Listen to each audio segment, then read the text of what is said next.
3, 2, 1.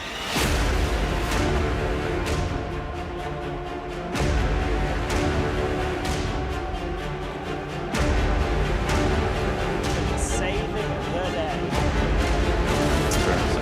Can't believe it! Look at this!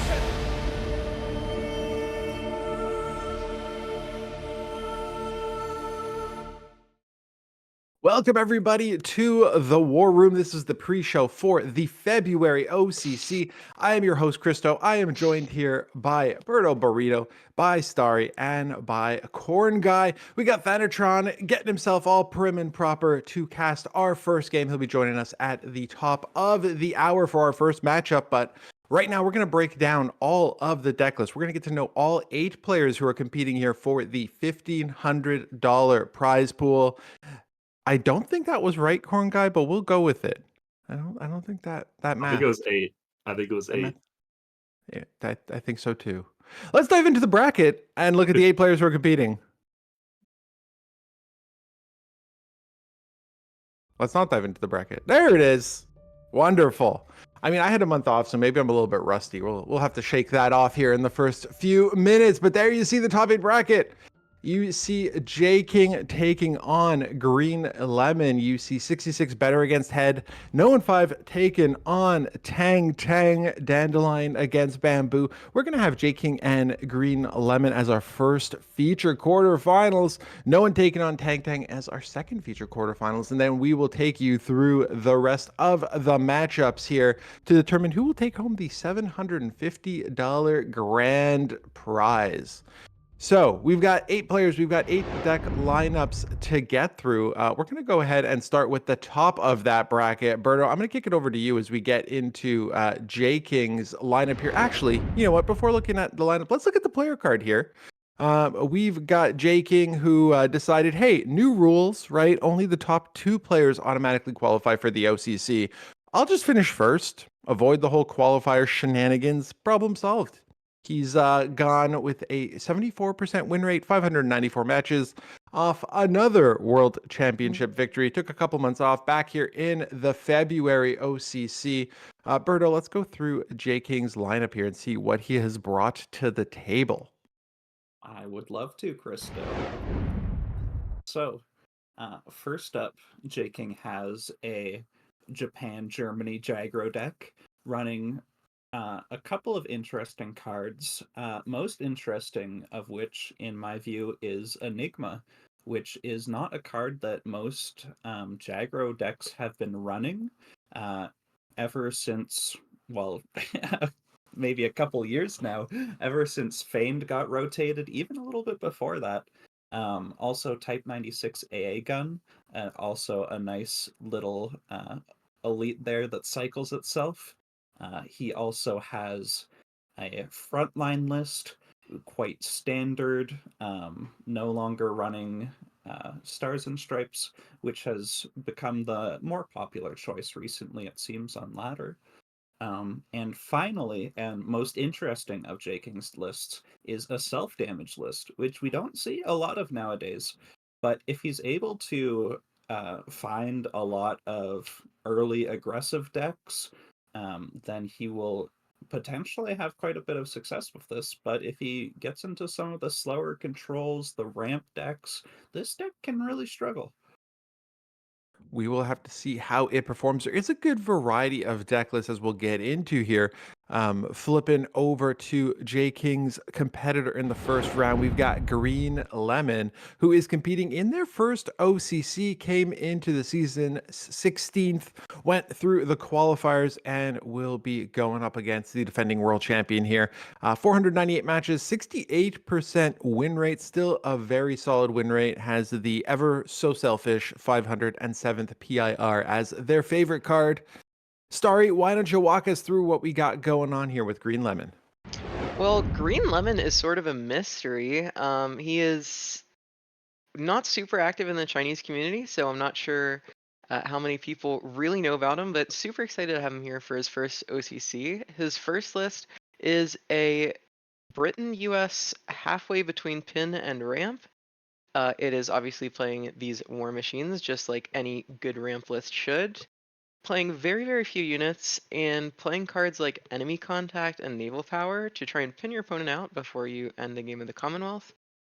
Next up, we have a Germany US list that also plays 4 copies of War Machine, but other than that, it just looks like a standard Germany US mid-range list. Kind of curious about what these War Machines are doing, but otherwise looking very, very standard. And lastly, we have a Japan Germany Jagro list.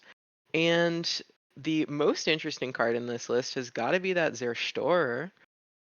We don't really see that card super often in Jagro. We've seen it a couple times here and there in the past, but yeah, very cool. Also, these 3 copies of Out of the Mist to potentially have a good matchup into mirrors or other aggressive decks. But yeah, we'll see if this newcomer can take on J King.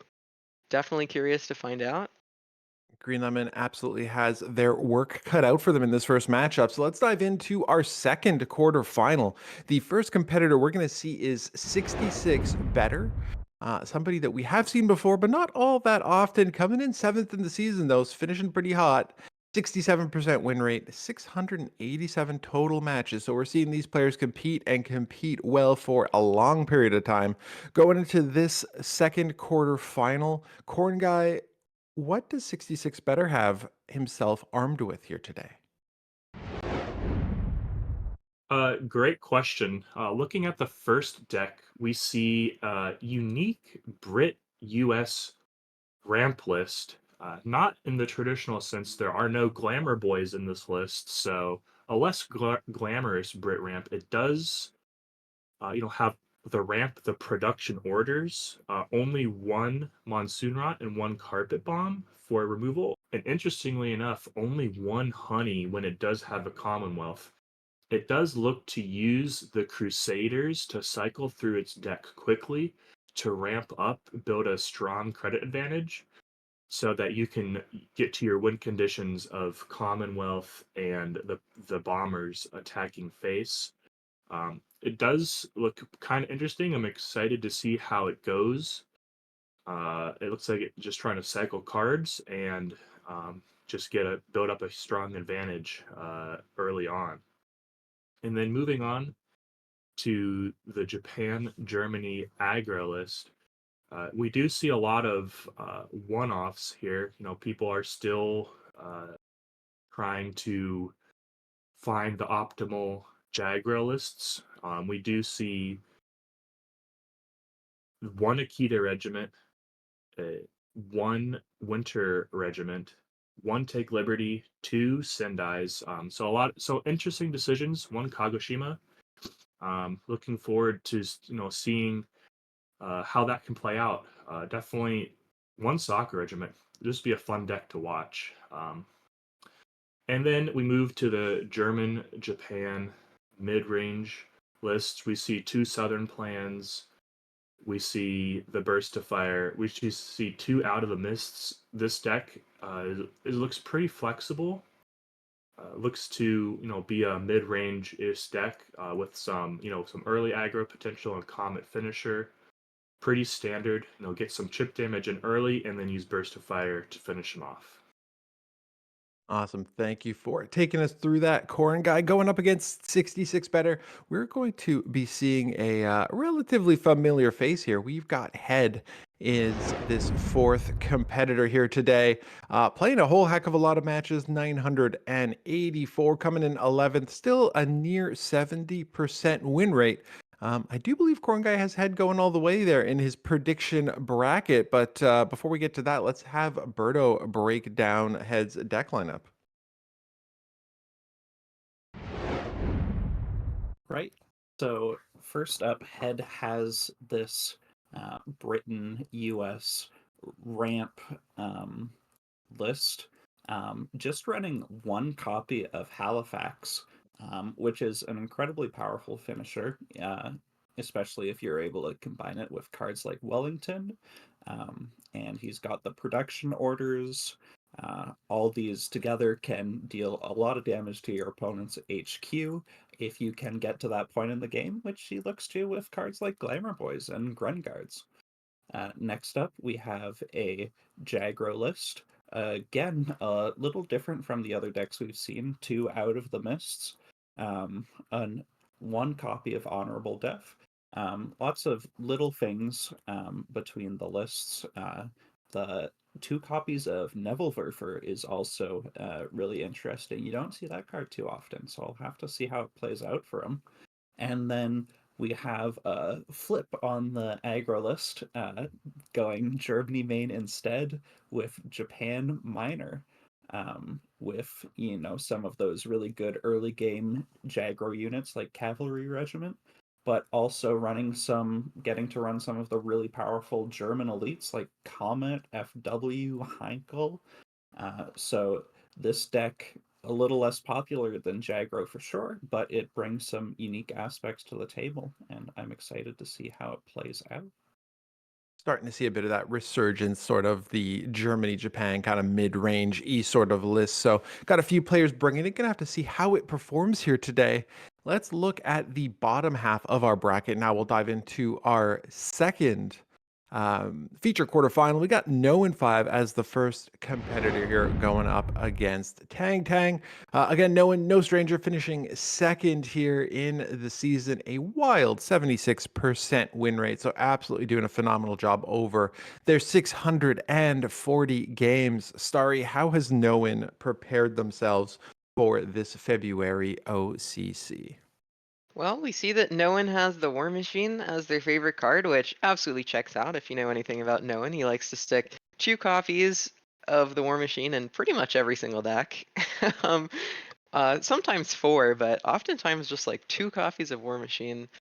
And no one is obviously one of the most interesting deck builders in the cards competitive scene. So I'm very, very curious to see what kind of decks we have for us today. So no one's first list is a US Japan list. It's running stuff like 164th Infantry and PIR. So you're like, oh, it's like a frontline list, except it's Japan. And then you see 4 copies of the War Machine, and you're like, okay, it's like maybe some kind of um,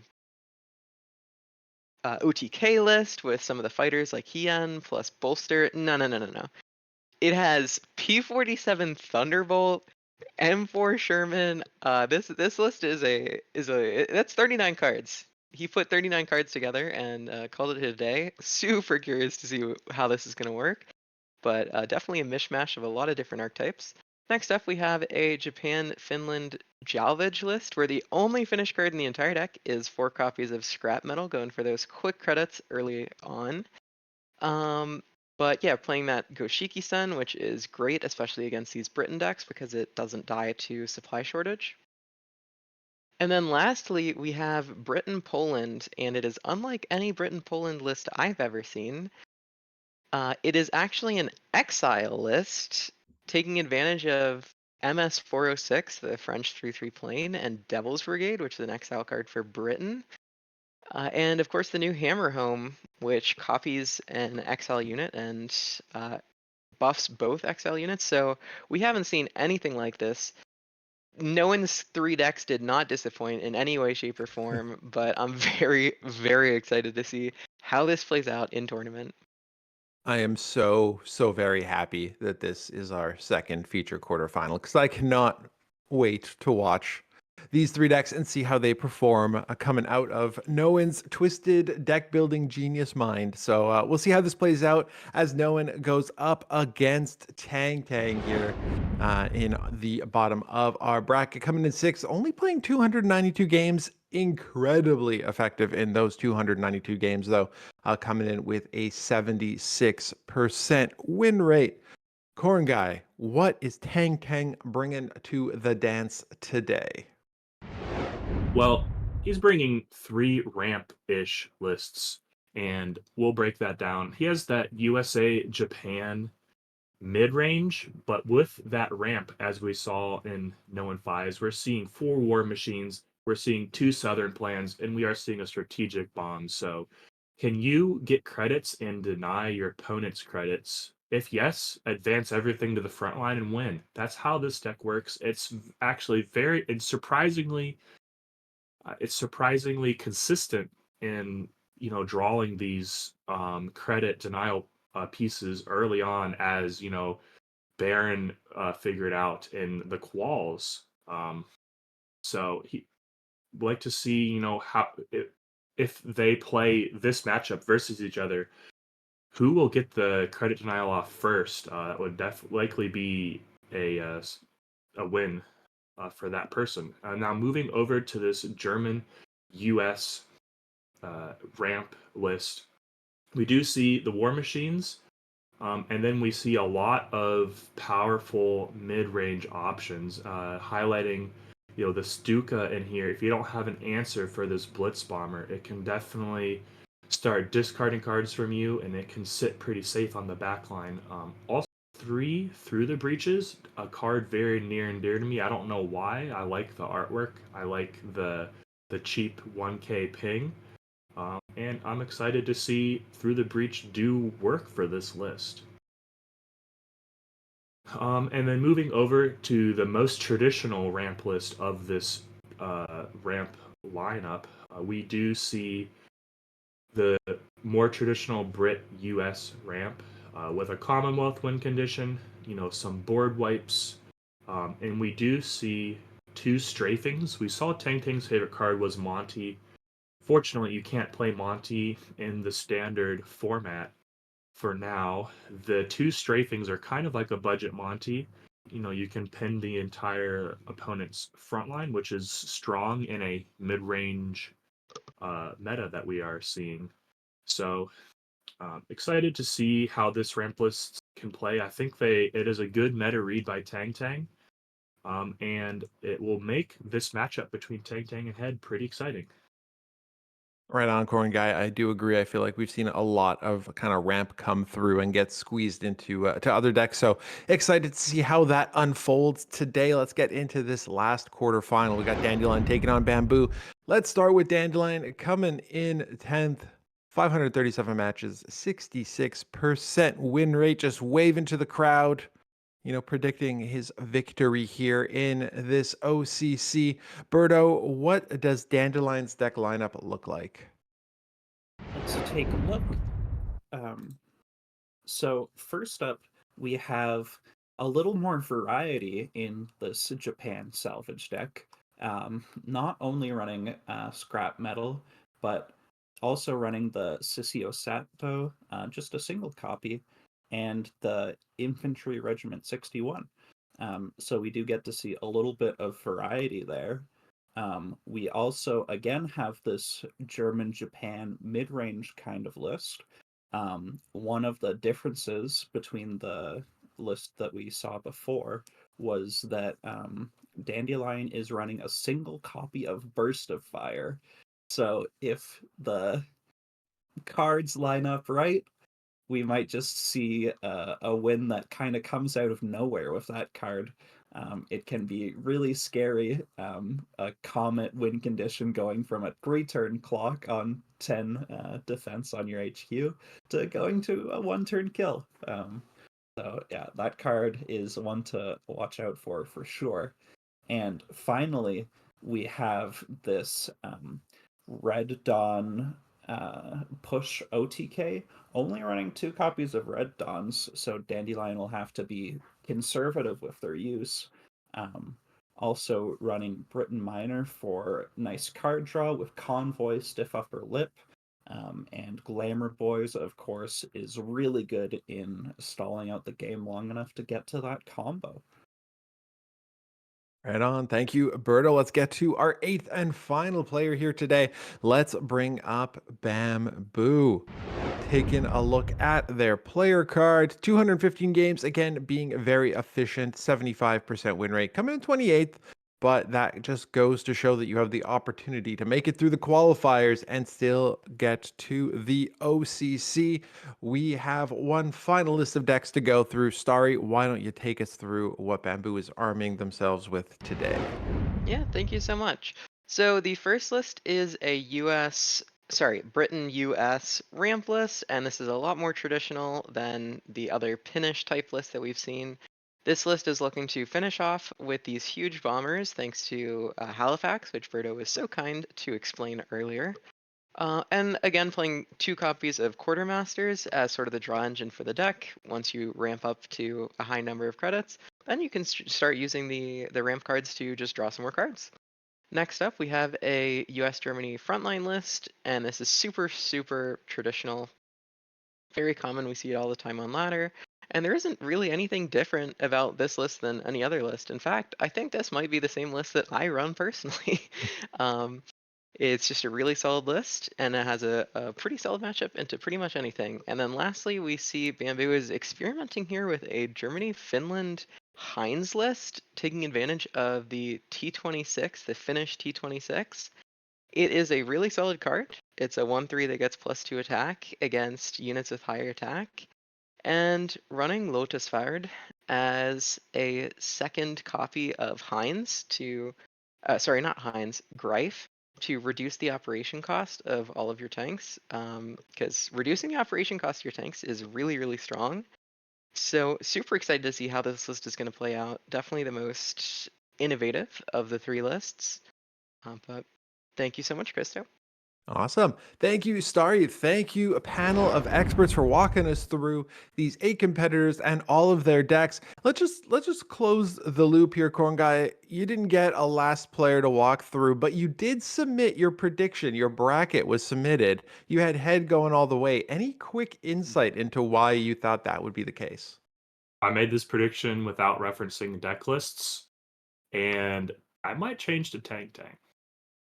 I don't think you can. I think you already submitted the deck list Dang. or the Well, prediction. we'll I see. don't know. We'll see. I'll be have to be pulling for head then. Right on. Well, we're going to find out who is going to take home the crown of OCC February champion. After this quick break, we will get into our first quarterfinal, watching J King take on Green Lemon. That's who it is. Like I said, a little rusty. We'll get into it right after this.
2, 1.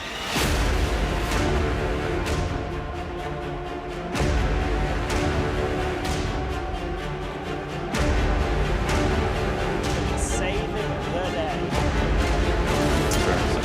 Can't believe it! Look at this!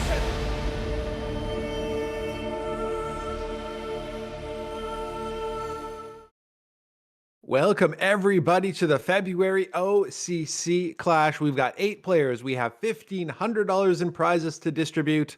I am your host, Christo.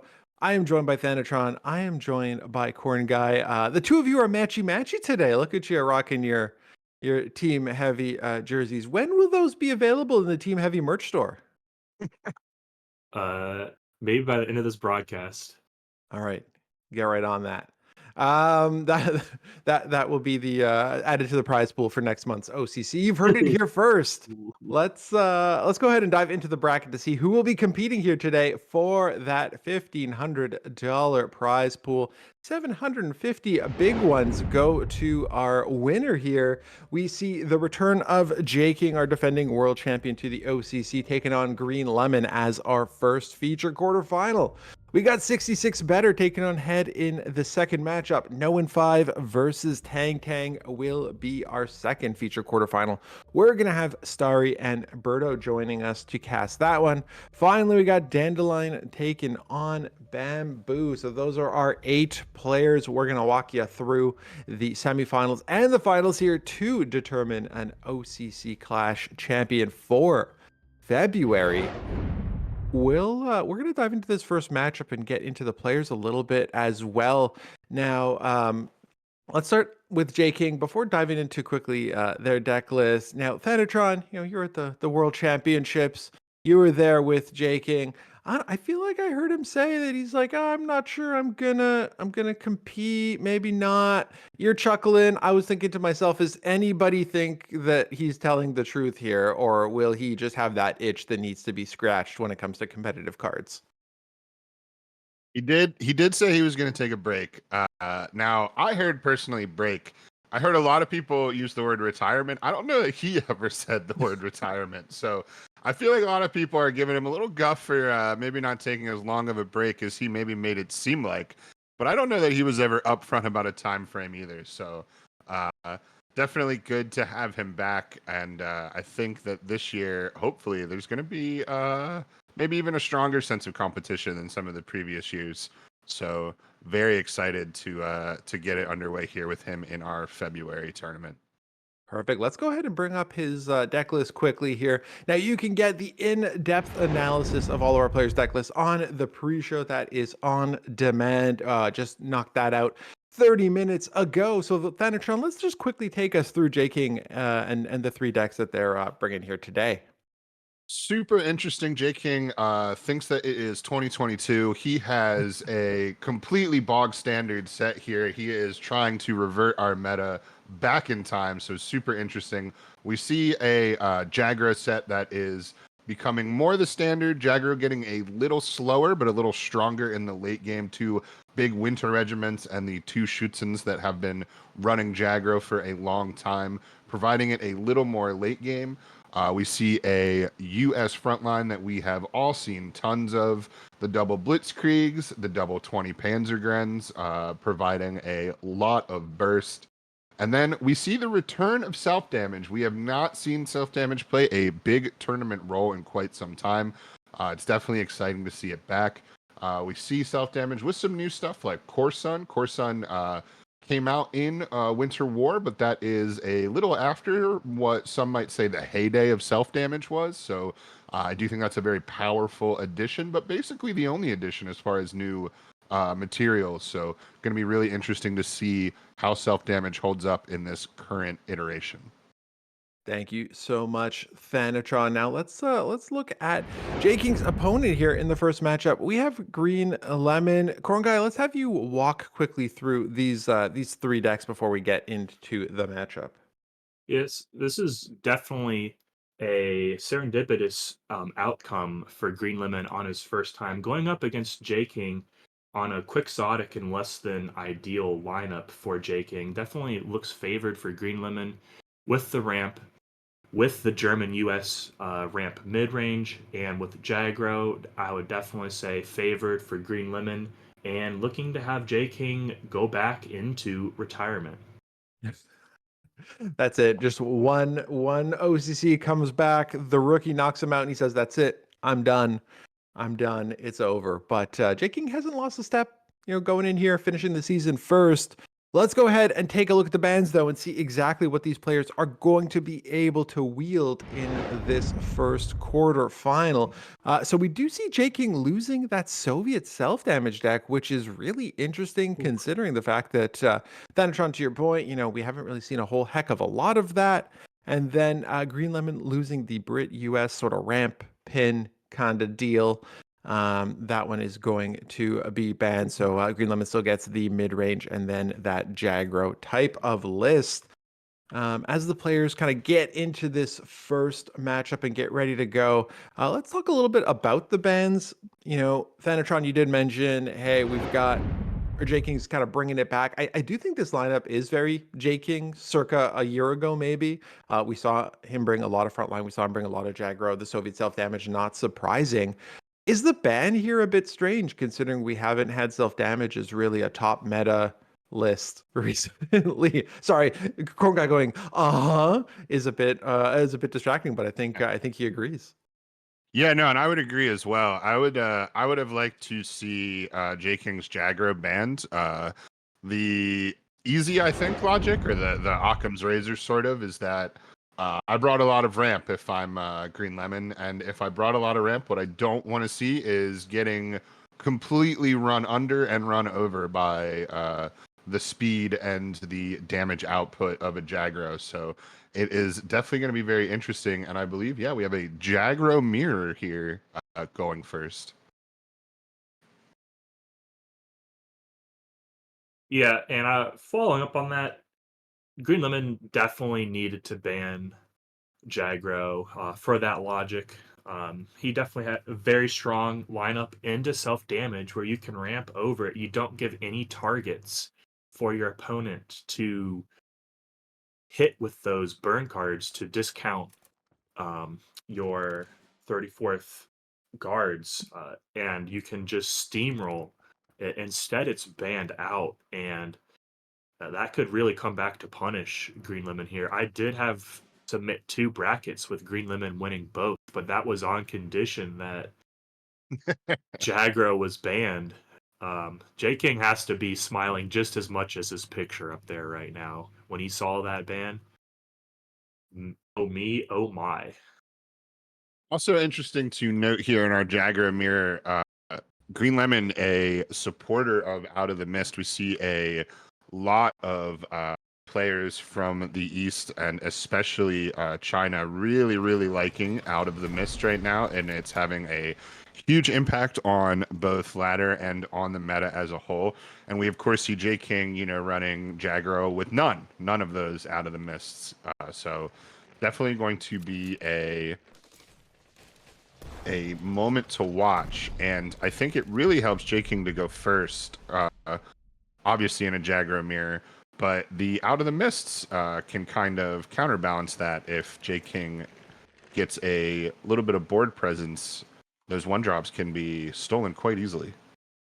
Yeah, and that euphoria J King is on after seeing his self damage band is running out right now, seeing himself in less than an ideal situation in this Jagro mirror. Green Lemon found himself in an advantageous start. Let's see if he can convert that. It looks definitely favored for him right now. He's going to be consider giving J King 2 cards right now. Interesting as well, he's not thinking about possibly putting together Out of the Mist with that Ooh. bomb raid to make sure that the signal regiment is not pinging his face all game. He's got quite a few options here. Also interesting to note, that is J King's only Sendai. He has very classically only run 1 in his Jagro decks. That is a draw. Yeah, it only targets his signal right now, though. So Very true. he could honorable death his own signal to give it a more ideal play, but that would be tunnel visioning and if I ever saw it. Yeah, he will definitely be holding on to it here for a little bit. Gets the out of the mist mill. That is certainly not bad. Green Lemon looks to be considering his Panzergren play here, the combined arms 35T. Interesting to note, I actually talked to Jay King a little bit before this tournament. I asked him sort of what he thought about the cards that are having a huge impact post the Jet nerf or the Jet balance patch, and he said that he thinks the biggest offenders are 20 Panzergren, Winter Regiment, and Production Order. And Winter, and especially 20 Panzergren, are far too popular, and he thinks are having a bit of a warp on the meta for aggro and mid-range. So every basically Japan, German Jagro, and German decks are running those 20 Panzergrens. We see them here. So maybe not too far off. He definitely has a lot of respect for the card. Yeah, and touching one more time on the J King retired subject, I think the issue is he's just too good. He's like, I'm not gonna play for the OCC. Just play some ladder matches, have some blow off some steam, and then he just keeps winning. Just goes on. Is like, well, I'm already top 20. I might as well just keep going. And then all of a sudden, he accidentally stumbles into an OCC. Getting top 2 by accident. Classic J King. Yeah, I get bottom 1,000 by accident. Really considering his choices here. Sheeden obviously very powerful and some good late game, but that blitz and that little bit of burn from the Schützen. Schützen also almost guarantees you a value trade. Goes Sheeden. I think the Schützen is going to be playable efficiently before that Sheeden is. So it'll be very interesting here to see if that really plays effect. Yeah, Schützen definitely is my choice, but I've definitely been wrong on this panel. But yeah, you could see it immediately would pay off here, being able to clear that front line. And Green Lemon is making me sit on the edge of my seat, with me having him winning in both of my submitted brackets. Definitely making me a wee bit nervous, as we say. King passing 5 credits because it doesn't like any of his plays on Jagro. Pretty wild. That's going to be a great rating brigade. It's going to take the signal out. I feel like most of J King's face damage he's been able to do to Green Lemon has basically been signal pings. So that is really nice for him to take out. But the card advantage here, pretty similar. Health totals pretty similar. Pretty close game. Yeah, and J King might hit the honorable death on his own card to then set up the large and in charge on the ascent, getting 2 powerful deployment effects.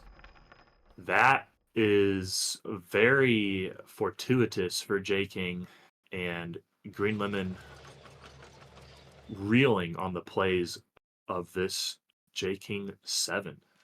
Yeah, really allowing him to draw into his deck, get some much needed assets into his hands.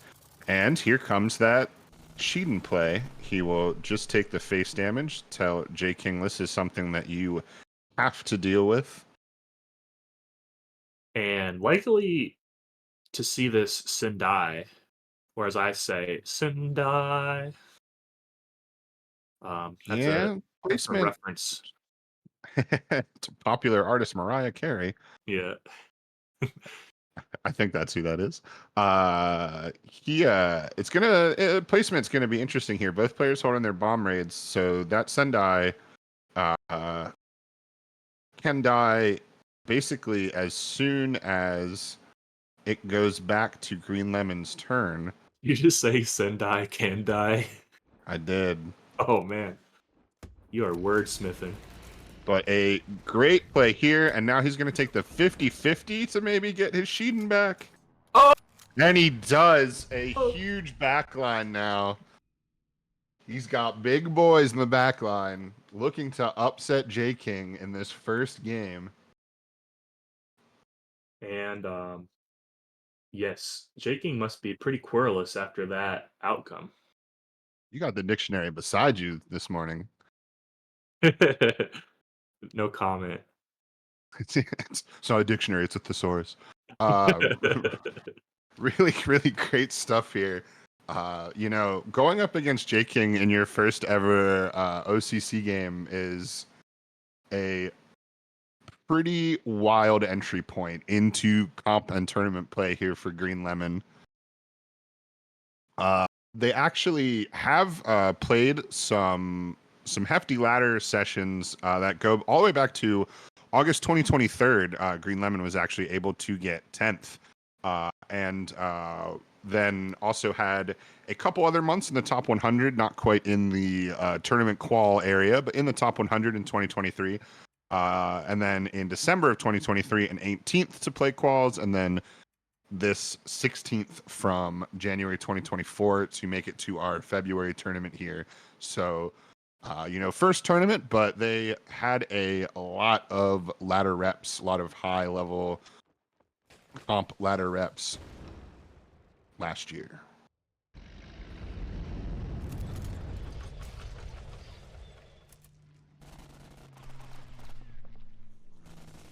And Yeah, go ahead. Let them know. J King 7, as in fall 7 times and get up 8. That emote is him. I can definitely see the connection there. Gets his Sheeden back, proves that it was a better choice than the Schützen, runs his health total down, has the bomb raid left for the exact lethal, the 3 left. What a first game by Green Lemon, putting J King on the ropes in round 1. Yeah, he's not on the ropes right now because both of his lists couldn't go under this German US list. And we're going to see if he can get a win. It can definitely get a win. But it definitely, we come back to that same theme of banning out the self damage, where this German US list would have a much better matchup. But, like I said, I'm Team Green Lemon, unashamed. Have them in 2 brackets winning here. J King looking to prove me wrong. Yeah, definitely. The ban phase is something that you can really only get experience with right in tournaments. You've got to get yourself qualified into some tournaments to really get those reps. If you have a really good practice partner, of course, you can play a set with bans and try as best you can to sort of simulate that. But this is a game that can definitely be won and lost in the ban phase, controlling what decks you have available to you, but also what decks kind of you're targeting or what you're going after. So it is definitely something where it is a place for J King to really show his experience and his prowess, and it's definitely going to be something that Green Lemon will sort of have to contend with here. Through the breach, put in work, taking out the Aichi. Love to see it. Green Lemon looking to stabilize here. J King had a good start and looking to capitalize on it. Green Lemon is going to need some blitz units to try to stabilize here. Already down to 14. And the Schützens for J King are a little slow, but he's got plenty of draw coming with just a whole platoon here of recons to draw that hand back up. He snaps his fingers and draws half his deck, it seems like.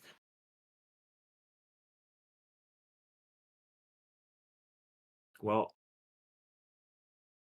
Green Lemon does have the World Championship card back that J King missed out on getting the first time around. So he's definitely winning in the mind games of the card back battle. Comet Interesting. Probably not enough time.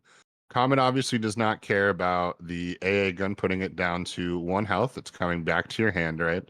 So not a huge deal. Really wants to get these infantry out of his way without giving J King more draw than he needs to.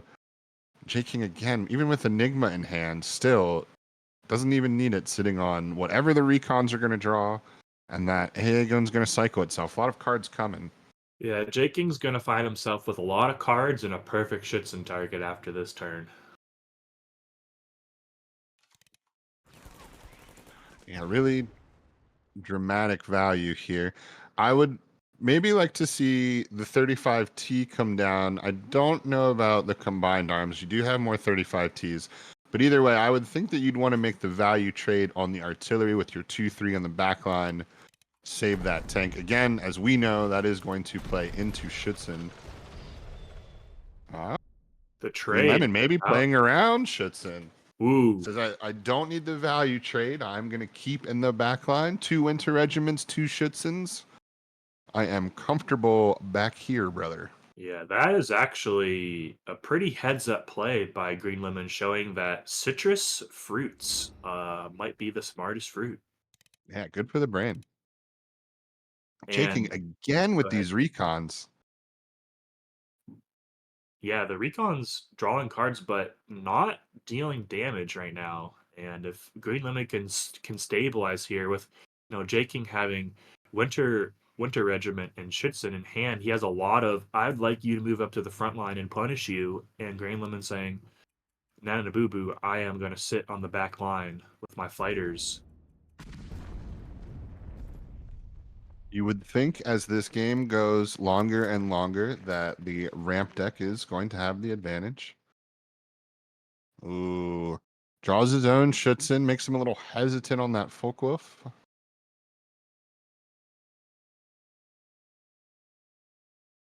And if I'm Green Lemon, I might just be looking to trade out the front line, but never take it. It certainly has worked out for him so far. No, looks like this time he is not going to value. Very interesting here. Obviously, if he makes this play, he has to trade with the 35T, as that'll be the only op cost of 0 that he can afford. And And does he do moves it up. and takes the front line. It has 5 attack though, so if you have a 5 attack unit in the front line, it's sufficient. Yeah, still playing around it. Jakin could draw 3 cards here if he went trade, trade, trade. That would be fun, but not good. Jaking showing that he loves recons, and I actually love recons as well. But this is a lot of recons. And they're all And that shiny. through the breach will help a little bit. Ooh. If he can clear both of his recons, then he has a very strong on the ascent, but I don't see a way to do it. The Sendai comes out.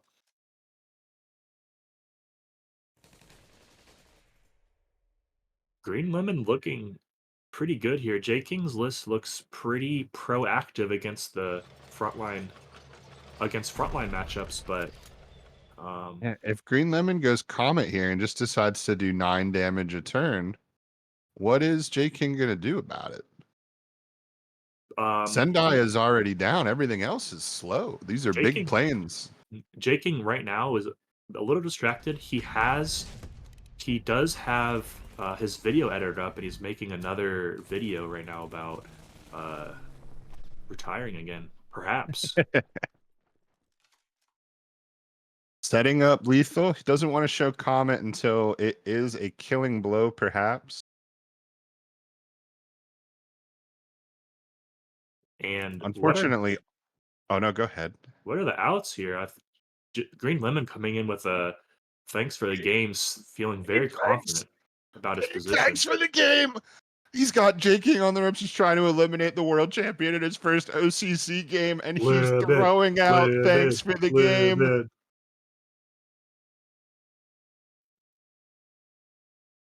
I don't know. J King has to kill that Folkwolf to prevent lethal here, and I don't think that he has a way to do it whatsoever. I'm also okay. So we have to go Sheedan and Recon into the Folkwolf for all of our money, right? And that's 5 damage. That's got to be it. It's the only play. You lose if you don't do it, J King.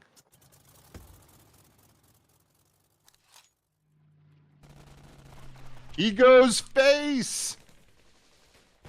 He goes face and he takes a draw. J King draws last, the bane of everyone's existence. But the highlight of mine. And a little hesitant, but Green Lemon throws down his Comet and throws down his name into his first tournament.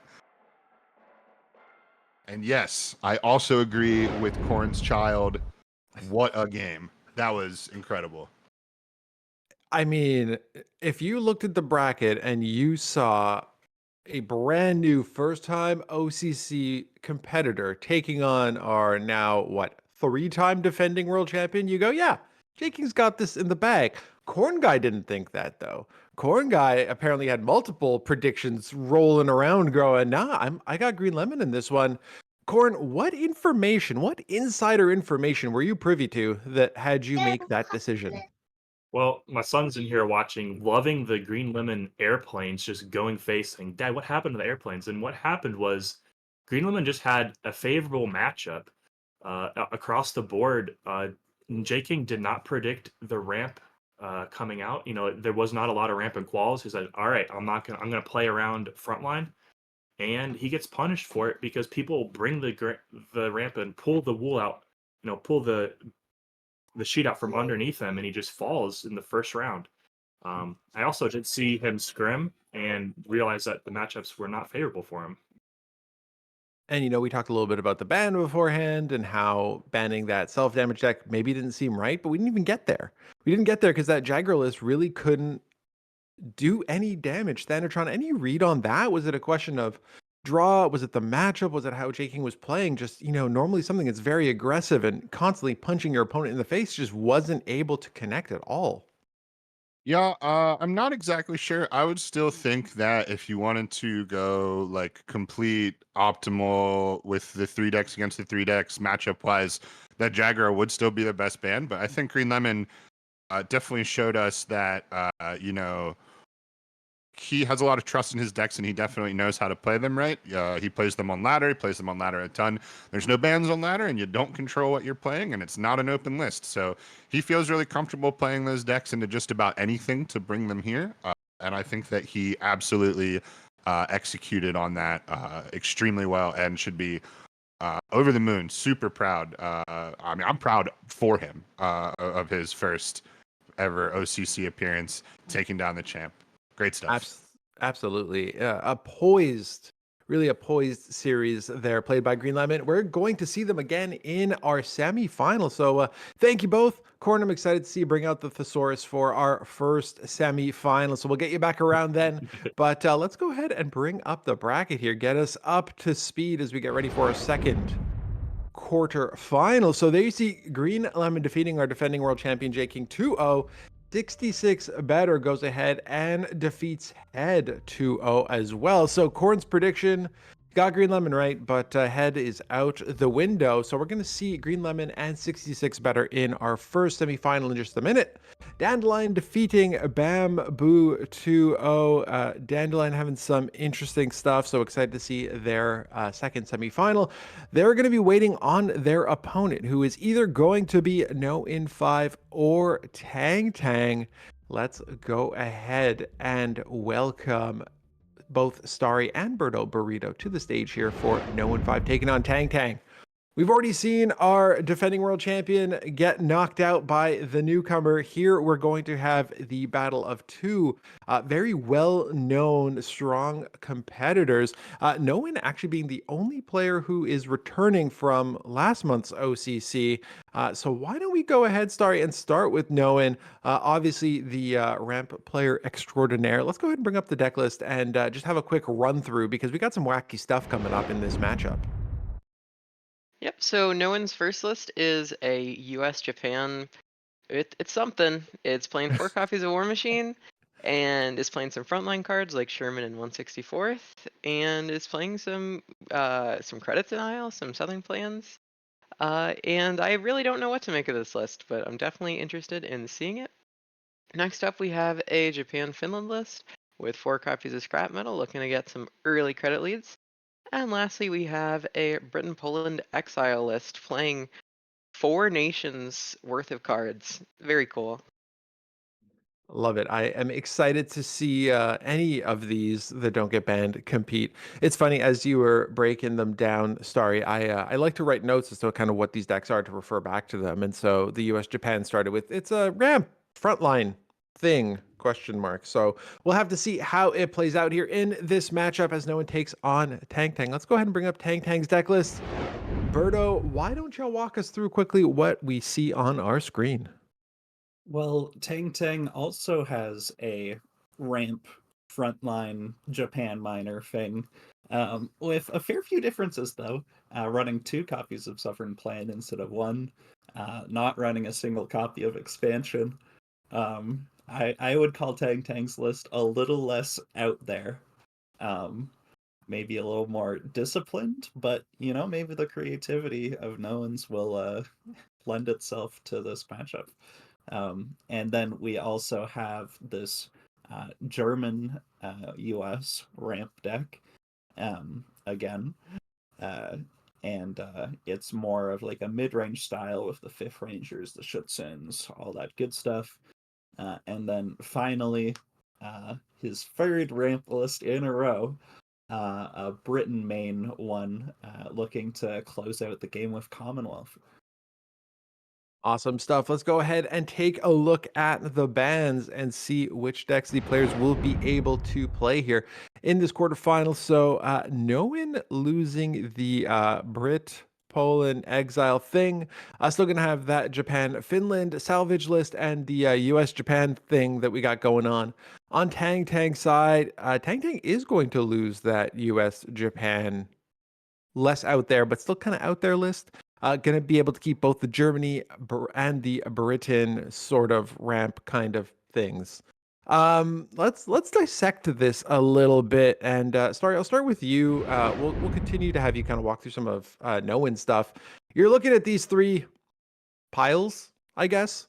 How do you decide? Hey, I'm gonna ban one of these. Well, I think that especially for no one, it's really difficult because Tang Tang's lists are all kind of doing a similar thing. The first 2 lists are a mid-range deck with 4 copies of War Machine, and then the last one is also ramp. So definitely kind of brings some uniform-ish lists. But I'm gonna hand it off to Berto. These deck lists are just so absurd to me that it's really difficult to even assess like what's going on. All right. I'm excited to talk about this. My headcanon of the events is that no one takes a look at these deck lists. He sees Tang Tang's ramp frontline Japan minor is so similar to his, and he says, this deck is so insane that if I just ban Tang Tang's version, I automatically win. Because it was that good in testing. That has to be what happened. I mean, it would make some sense, right? As they both brought some sort of variation of it that, like, hey, we played it, we tested it, it seems to be good. We'll make our little tweaks, but we like it. It would be like Yeah. way back when J King and I worked on the original counteroffensive list, and we both like could only win with the deck in practicing, and then we got to tournament and immediately both lost on it. Well, let's find out if that's going to be the case here as we get into our second quarterfinal. So we see no one has sort of an awkward start. This out of the mist and supply shortage, or sorry, supply priorities are not particularly strong into Tang Tang's list here. Yeah, and there's just the 164ths are like a little strange to me in this deck, just because there's not really any other 1-drops or 2-drops to, you know, increase the chance that your 164th is going to give its buff to something. Yeah, all you're playing if you're known as that PIR. And when I'm looking at both Noan's and Tang Tang's US Japan list, I loved Tang Tang's Japan list, US Japan list, because Tang Tang is essentially saying, I'm gonna take frontline, I'm gonna cut all the German cards. I think Winter Regiment is good, I think that Type 94 TK is good, and then I'm just gonna throw in some War Machines because I don't know, because I want to. So like Tang Tang's list, in my mind, is doing the same thing that no one's list does, but it has a lot more idea behind it. It has a lot more coordination in my eyes. But no one's list is really hard to dissect what exactly it's gonna do. But I suppose we're gonna find out pretty quickly here. Going turn 1/164th into um the War Machine into the Sherman isn't bad though. I mean, it's a nice early start. Yeah, I was just thinking for Tang Tang that naval power and Wellington in combination is a really nice draw because he needed to play a card not to mill, so he would have to play the strafing if he didn't find something playable. And in combination with the Wellington, getting it down to 3 cost really early is also pretty nice.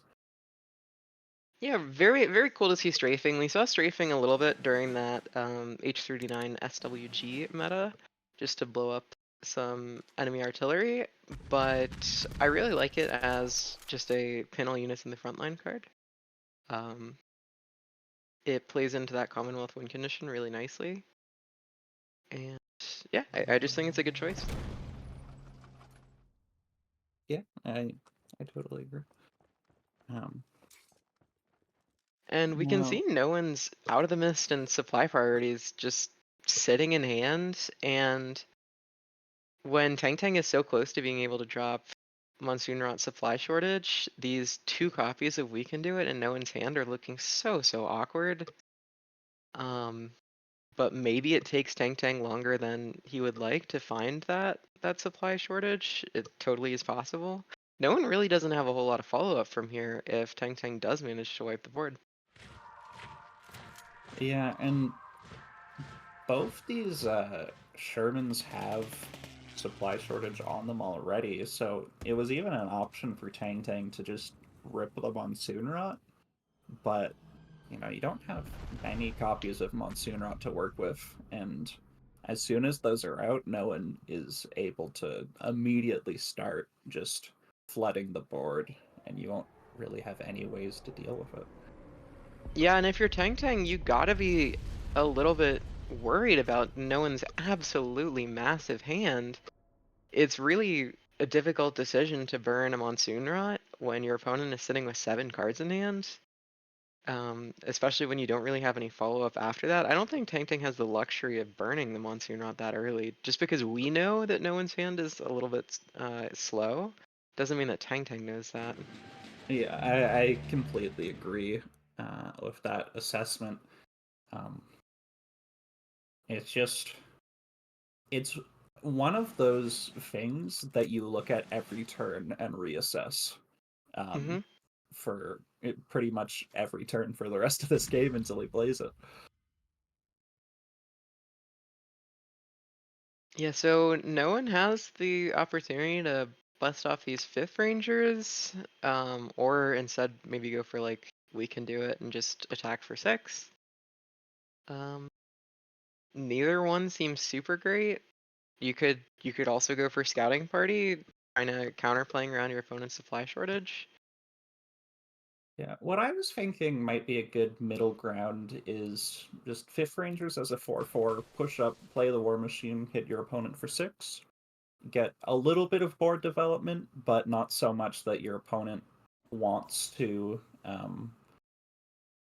use a Monsoon Rot supply shortage, though. However, he's looking at this Into the Mist on his 164. It will give +1/+1 to his Sherman. And he gets That's another a copy back. very interesting play. It seems like the supply priorities is really only going to be useful to repair no one's board after a supply shortage if Tang Tang wants to play conservatively and play just the supply shortage without the Monsoon Rot. But otherwise, I don't really see any purpose for the supply priorities. And there it is, Tang Tang rips it. No one is gonna struggle to rebuild a board here, although that Dragon Slayer is a really nice start. Yeah, and I do wonder if it was worth considering the 8/8 Fifth Rangers, because that seems like it would be pretty hard for Tang Tang to deal with without using another copy of another copy of Monsoon Rot. Yeah, Tang Tang isn't running B17, which is one of Ramp's easiest ways to get rid of an 8/8 Fifth Rangers. It's not super hard for Ramp to clear the board except for the Fifth Rangers and then drop a B17, but Tang Tang isn't doing that. Tang Tang is kind of just relying on these stray things, these pin cards. So I definitely think that you're right that it would be very difficult for Tang Tang to remove. The question is, of course, is it worth it to take the turn off just to play that 8/8 Fifth Rangers? Yeah, it would be a pretty significant negative tempo hit to be operating for 4 every turn. Yeah, so this second chance is definitely a card that I don't think I've seen it in competitive. I'm not sure about you. But Tang Tang is only playing 5 units, which means that second chance could literally draw almost any card in the entire deck. I suppose it's just another copy of Convoy, except that I don't think that Tang Tang is playing any copies. Sorry, no. Yeah, Tang Tang is playing 4 copies of Convoy, so essentially that second chance is just a 4-cost extra copy of Convoy. Yeah, that's really interesting. The lengths people go to replace Lend-Lease. Yeah, I was about to say the same thing. I'm sure that would be a Lend-Lease and maybe cut 1 copy of Convoy if the circumstances were different, but That is not a Monsoon Rot for Tang Tang. yeah, Tang Tang has an absolute wealth of healing, which with the Crusader down is going to draw pretty much a completely new hand. And there's the Monsoon Rot that is going to be Oh so my useful goodness. with the supply priorities to take out no one's entire board here. And that's really what you're hoping to do with supply priorities, but no one is using it as a repair card, or at least is in this matchup. This 1 copy of expansion, how do you feel about it, Berto? I do not feel good about it. I'm not hot on it, to be quite honest.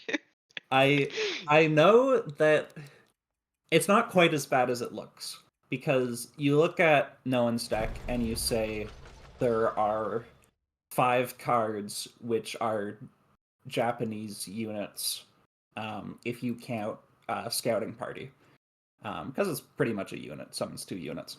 Mhm. But there is also the consideration that with Out of the Mist, it is going to create a Japanese unit because it turns what you kill Japanese. Oh, true, true, So true.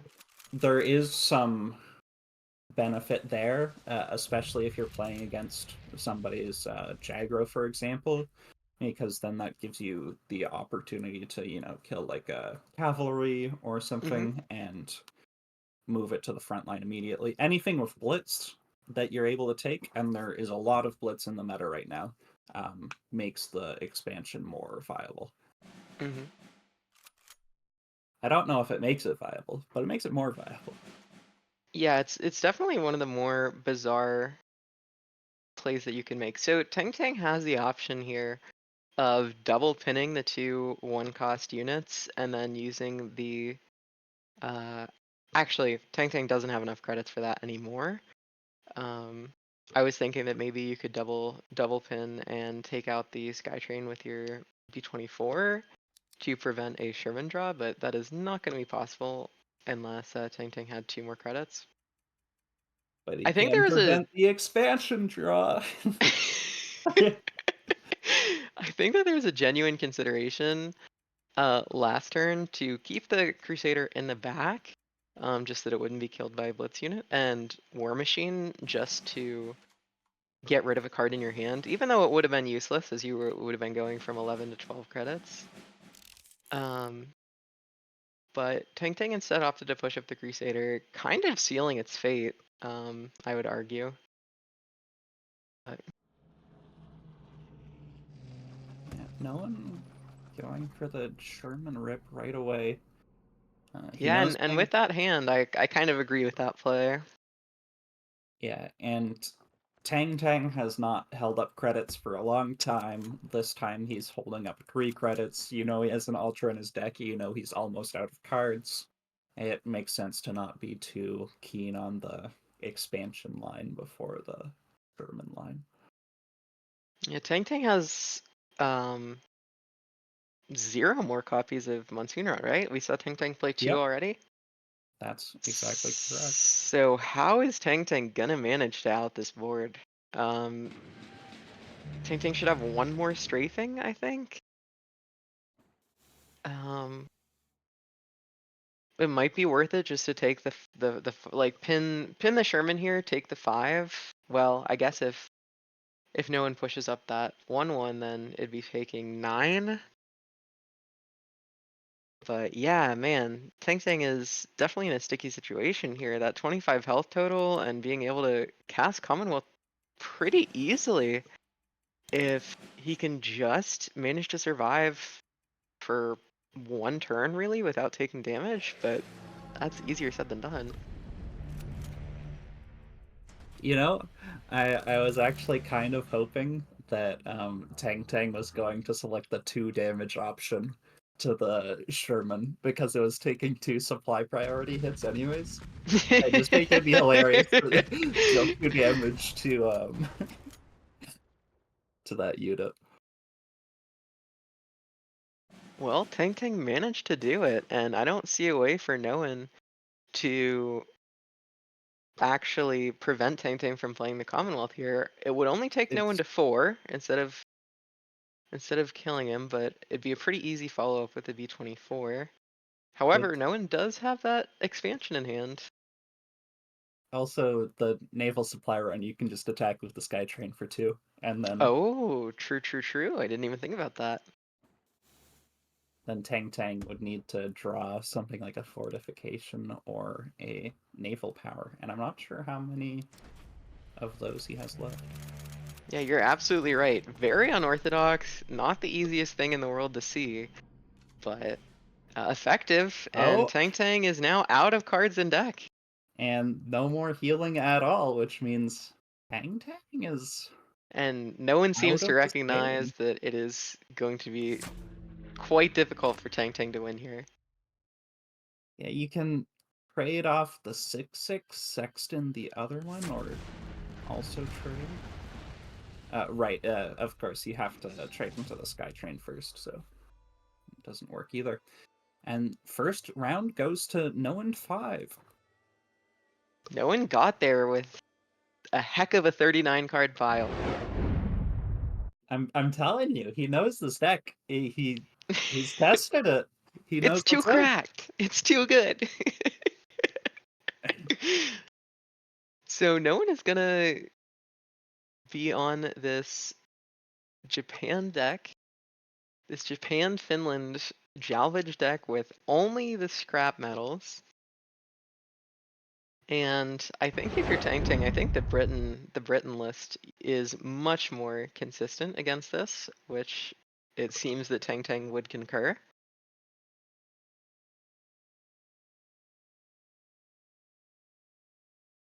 Berto, let me ask you, what do you think about Nate in this Jalvage list? I I don't get it. It doesn't add up to me. I feel like Yeah, I don't see why you play Nate over something like Sissio Sato. yeah, I mean, Nate can get in early for some early damage, which can be important, especially in like these Britain matchups, but surely there's better cards to do that, right? Is there anything in the support line that's commonly being played in this meta that's super important to take out and has exactly 2 defense? I'm really trying to figure it out and I'm struggling. But who knows? I mean, clearly no one knows what he's doing with that last deck that we saw. So maybe no one is just absolutely 10,000 IQ and a mere mortal like me can't understand him. Perhaps.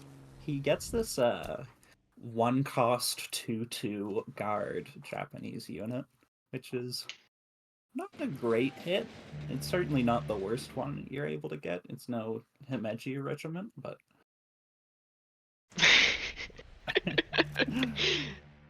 Yeah, that Dragon Slayer is such a nice play on turn 4. Unfortunately, it's not going to be able to come out and do its thing immediately, Type as 94 Tang is has a wealth of pin and is probably looking to follow up with a Sexton here. But mayhaps no one can turn it around here. some really nice draws for Noan here. The Type 94 to be a really nice target. Well, not target, but a really nice activator for your expansions. And then he also has the recon as a little bit of insurance against Supply the shortage, supply yep. shortage. Yep. Yep. Sorry. Yeah, and if no I one also can took a month off, just like Christo. if no one can manage to salvage any of his opponent's units, then this scrap metal into Shiden could put Tang in an absolute world of hurt. Yes, Tang does have the Monsoon Rot supply shortage that could come out in one of these next couple turns here, but being able to deal, 8 damage pretty early and present a must kill on site threat is definitely something to consider. In the Jalvage versus Britain matchups, really your saving grace. I would say the matchup is really not good, but the saving grace is that you do have these scrap metals, which can put you at an absolutely huge tempo lead. I must apologize. I had misremembered the artwork. That was not the one cost 2/2 guard new Japanese unit, but instead the new Japanese unit that is 2/1 blitz with salvage.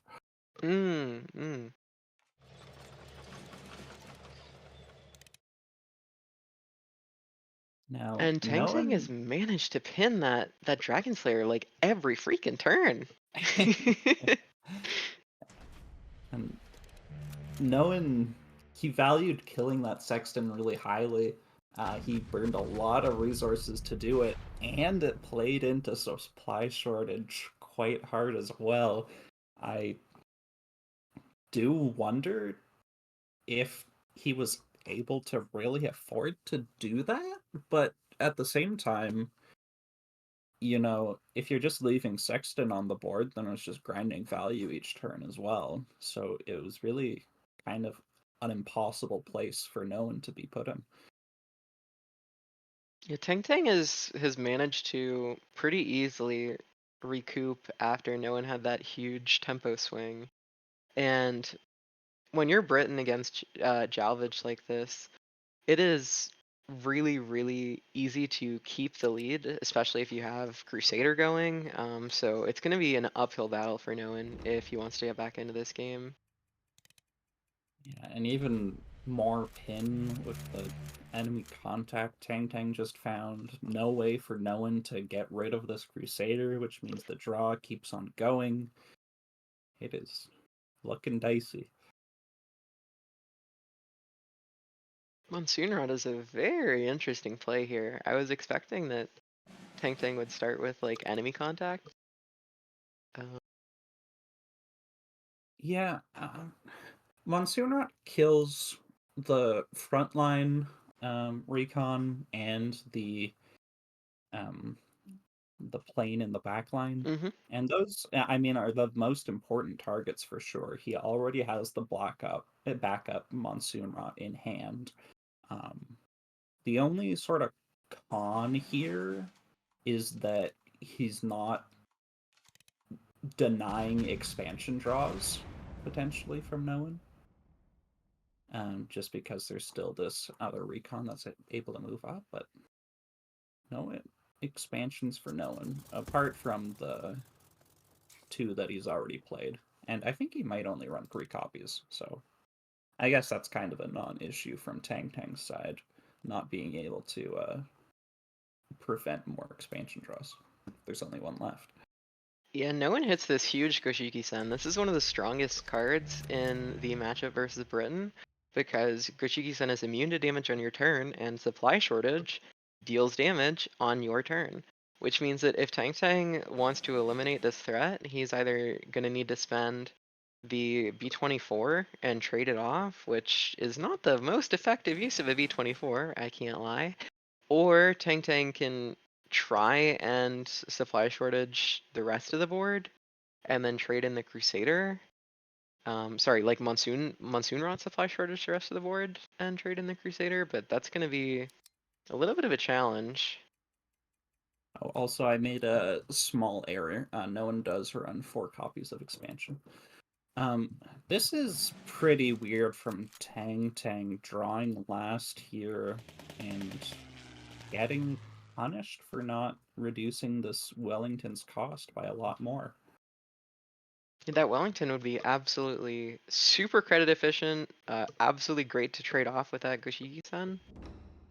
But unfortunately, that is not going to be the case. And Tang Tang is going to have that Commonwealth shuffled away, which is huge, as he was in a really, really good position to play it either this turn or the next.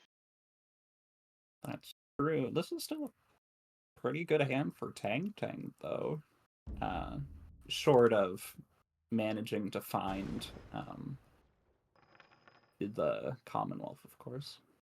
Yeah, Commonwealth off the top here is going to be a win condition for no one unless he can find some other way to get Tang Tang below 30 in this current turn, which it does not look like is going to happen. And Tang Tang is really going to be hoping on these convoys. Wellington is going to get reduced to basically 0 here. Oh, with 1 more convoy, that's 2 chances for a supply shortage to clear the whole board. Surely you want a convoy, right, for that chance. And there it is. And he hits it. And the Commonwealth. And this looks like it's pretty close to lights out for no one. No one is going to have to rely on some very nice top decks. No one's going to get 3 opportunities to top deck here. Yeah, of course, no one still has the Goshiki-sen Oh, surviving. true. Because it can't die to supply shortage, but it's still really good. Yep, I said it and then I went and forgot about it. Signal Regiment could be nice for no one. It might be a way for no one to consistently keep Tang Tang below 30. Yeah, and expansion also really, really good. The scrap metals, however, not Yeah. big players here. Yeah, my face isn't visible, but I winced when I saw that second scrap metal draw. That is not what you want to see in this position.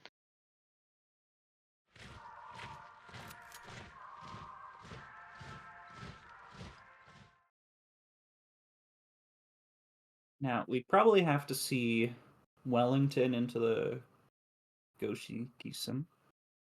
Or potentially V24 and suppress the entire enemy board. Does that clear the supply shortage or It not? does also clear the supply shortage. Oh, okay. But I think it remains at 1 defense, and then you could play supply shortage, but he's a credit off of doing that. I wonder if he shouldn't have played Sincerely Yours at all, potentially. It's worth considering. I mean, you're still going to be taking all of those signal pings, but Well, yeah, there is the not if possibility you had that you. silenced it, not if Oh, you had true. suppressed the whole True. board. True. And this Ultra is going to catch literally whatever no one has to throw out here. Yeah, he might just try to play scrap metal on a scrap metal to test for it. Yeah, Looks that's like an that's the absolutely line. great Ultra test because really your only way out here is going to be Scouting Party Recon Shinano, try and get Tang Tang below 30.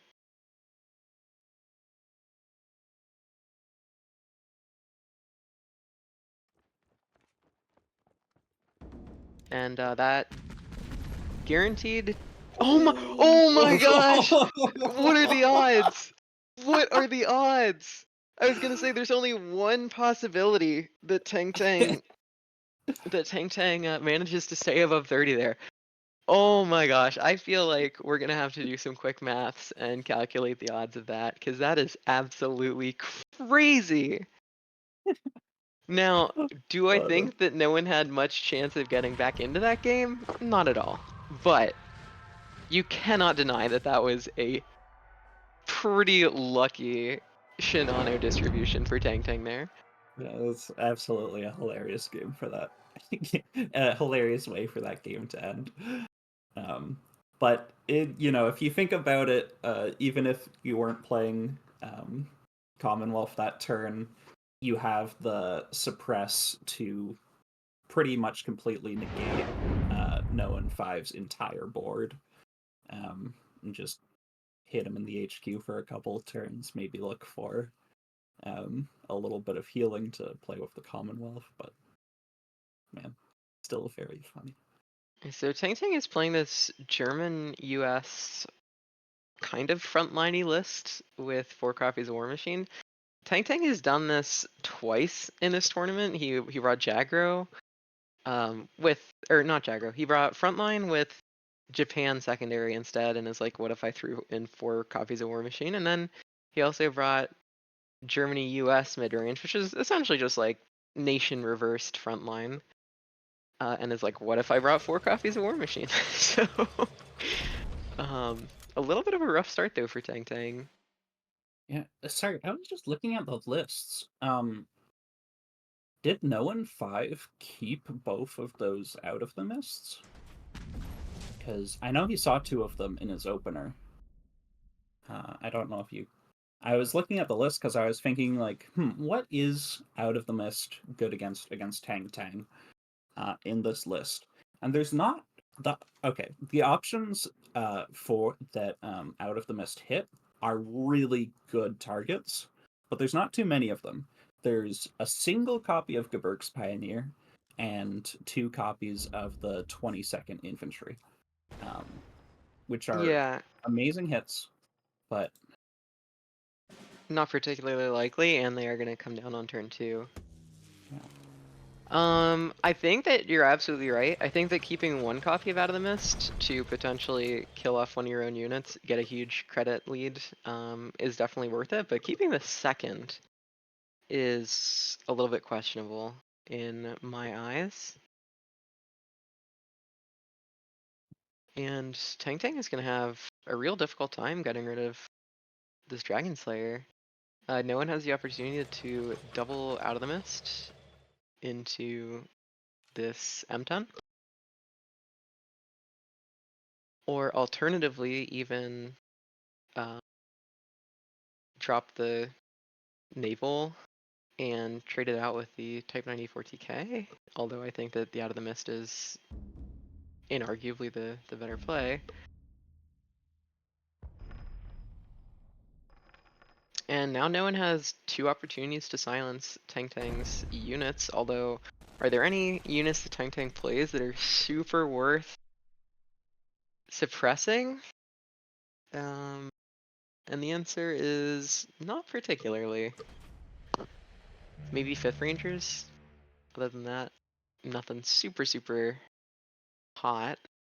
Yeah, and when Tang is aware of the double suppress, he's only realistically going to play 5th Rangers to get a good trade out of it right away as well. So Absolutely agree. really limits the effectiveness of the suppress here. And Tang's already down to 10. Like, on one hand, yeah, no one doesn't really have any gas, but Tang doesn't have an immediate way to answer either of those threats this turn, which means that no one is going to be able to naval supply run and put Tang at 1. And from that position, I mean, no one just has to find literally anything, and it's over. So it looks like no one is almost certainly going to be taking this set here.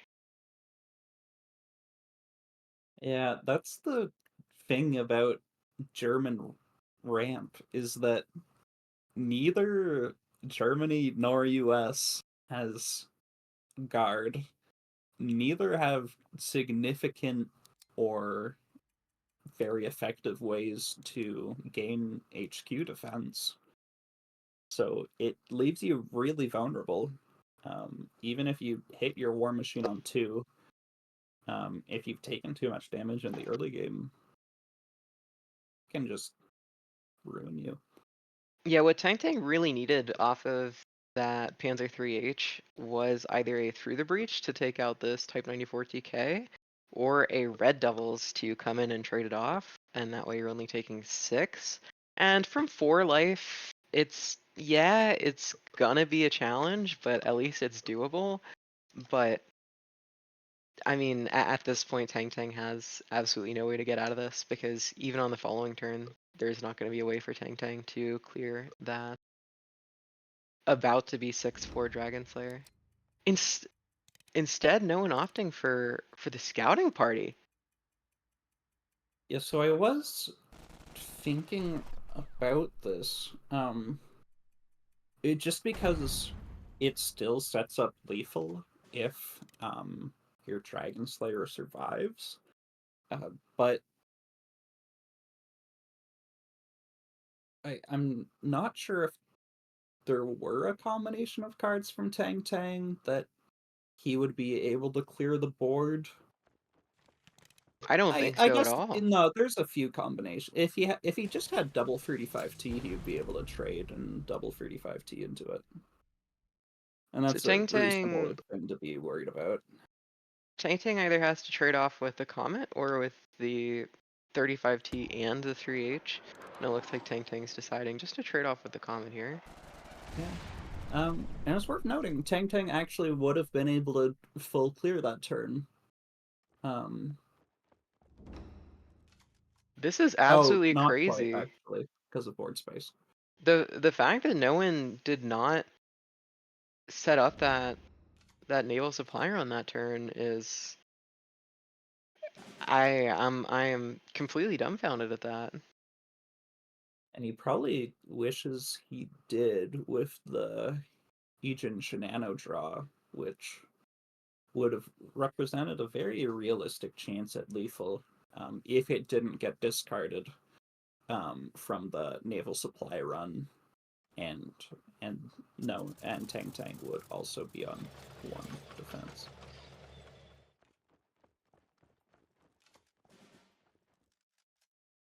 Yeah, Tang actually is managing to hang on to this cliff by his freaking pinky. Managing to stay in here. Tang's gonna be able to take out the front line and then Devil's Brigade the Nate and push up, preventing that M10 for getting in for 1 damage. And no one does have the opportunity to Shinano, but Shinano's not going to be enough damage. There's almost no way that Shinano's going to hit all of them on the HQ. Yeah, unfortunately, Tang's a credit short of clearing with the 35T and his other units. True. and After moving the Devil's Nashi was Brigade up. suppressed, you are Yeah. correct.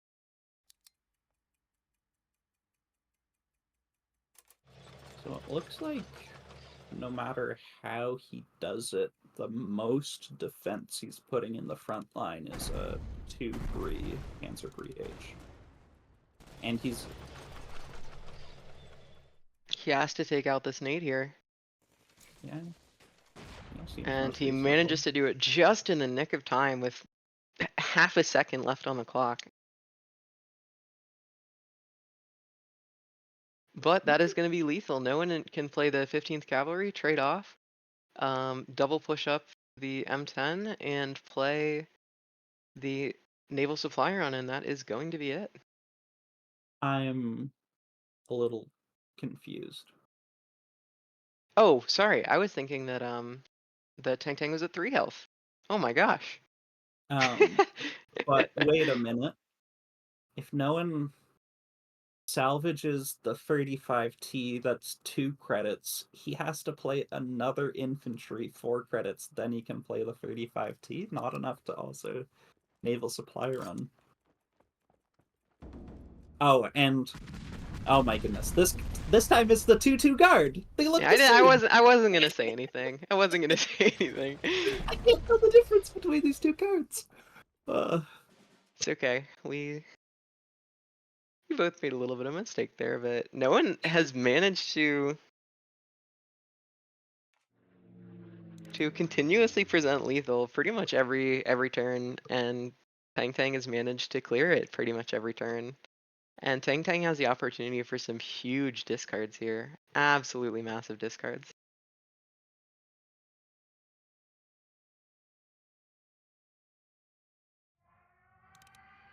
Oh? That is not the order you wanted to do that in, Tang. Wait, oh, sorry, I'm so stupid. I always think that it has to be the attacking Stuka to happen to discard the card. Any ground unit that's destroyed while Stuka is veteran discards a card, which is an absolutely insane effect. I mean, what a freaking card. I'm very surprised that we haven't seen this card more often, as getting to discard 3 of your, 2 to 3 of your opponent's cards a turn is absolutely crazy, especially for a bomber with Blitz.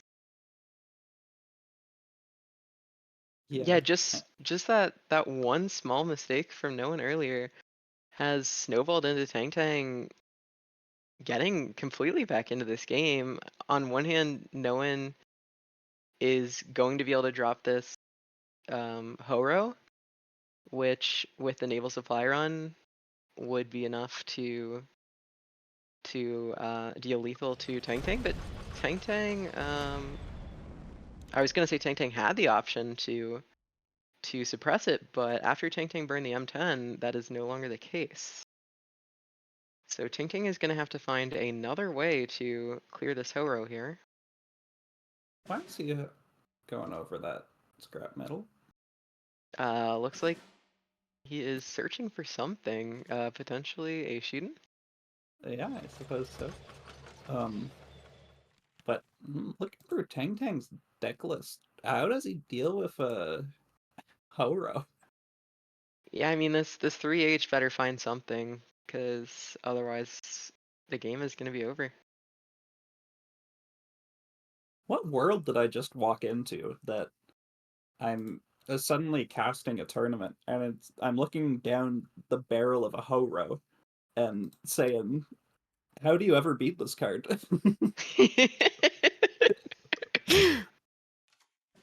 Yeah, I mean it was quite a good card in that Nations Cup variant with no orders allowed. Because without orders, it genuinely is extremely difficult to remove Horo, but But yeah, it looks like this hero is going to be able to get in for lethal here, as none of these are a way for Tang Tang to take it out, and that naval supply run is sitting very nicely in no one's hand. What an incredible set. It's just I could never have predicted how these games would go. Yeah, and the fact that Tang Tang got so close to completely changing the course of this game, completely turning it around. I mean, just in this turn alone, Tang Tang would be capable of dealing almost lethal. But unfortunately for him, no one does have the answer, and that is going to be Noen 2-1 against Tang Tang. So we're going to see Noen move on to the semifinals. And All right, Berto. yes, I need Christo? to I need to know something. What was more impactful in this matchup? The Horo or just how bananas the US Japan deck is and no one knowing you needed to ban it? I need to know the answer to this question.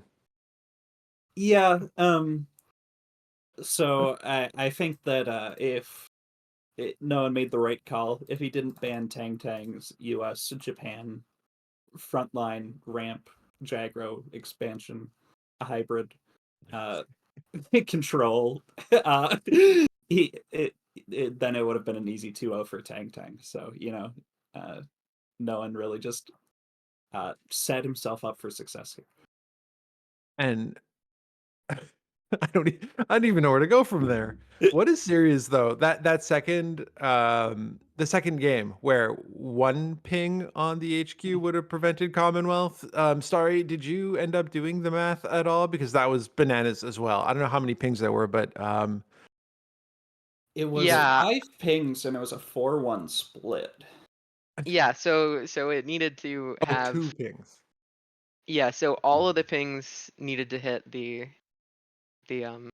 Pioneer there. I obviously did not get a chance as I have been casting for you lovely folks. But when I hand it off to Thanatron and Cornguy, I will be more than happy to run the maths up on that. Because I was most certainly not doing that. That's awesome. I'm excited to see the math on that. That was a heck of a series, though, and we will see no one moving forward. So thank you both for the wonderful cast. Starry, get the calculator out, and let's go ahead and bring up the bracket here as we get into our semi-finals. As the semis are both set here, we're gonna see Green Lemon take on 66 better in just a moment, but we saw no one defeat Tang Tang 2-1. We got Dandelion defeating Bamboo 2-0. So our semis are set. Everybody who finishes 5th to 8th will walk away with 500 diamonds. Now we have got cash on the line. So $150 US if you do not make it through the semifinals, $450 for second place, $750 for first place. There will be no bans once we get to the finals, but in the semis, we will still have a ban, and we got Green Lemon taken on 66 better. So let's dive into it. Let's welcome Cornguy and Thanatron back to the main stage here as we get into it. So heck of a series. Looking forward to another one. Cornguy, is your son ready to cast another matchup here for us? He is not. He saw the planes and he was so excited that he wanted to go play with his own planes. That's fair. I don't blame him. I kind of want to do the same. So let's dive into it here. We got 66 better who we have not seen compete yet today.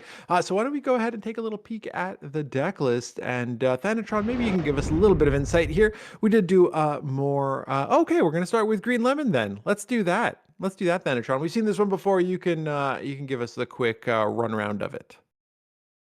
So our first one here is a Brit ramp that has little light in the unit department, relying more on the stall tactics, such as 2 big strafings to take a entire frontline pin and a lot of supply. Actually, only one supply priority, but mixing with those 2 monsoon rots as well.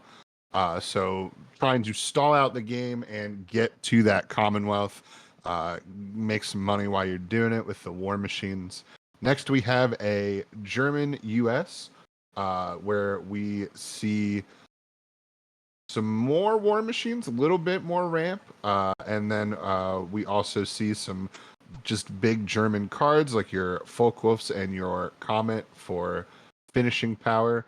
The Through the Breaches have already been a boon to Green Lemon's chances so far. Those have come up big. We also just saw Stuka in the last round play a pretty pivotal role as well. So it's definitely packing some heat. And then for the third deck, we have a Japan-German Jagro. We saw this as well in Green Lemon's last round.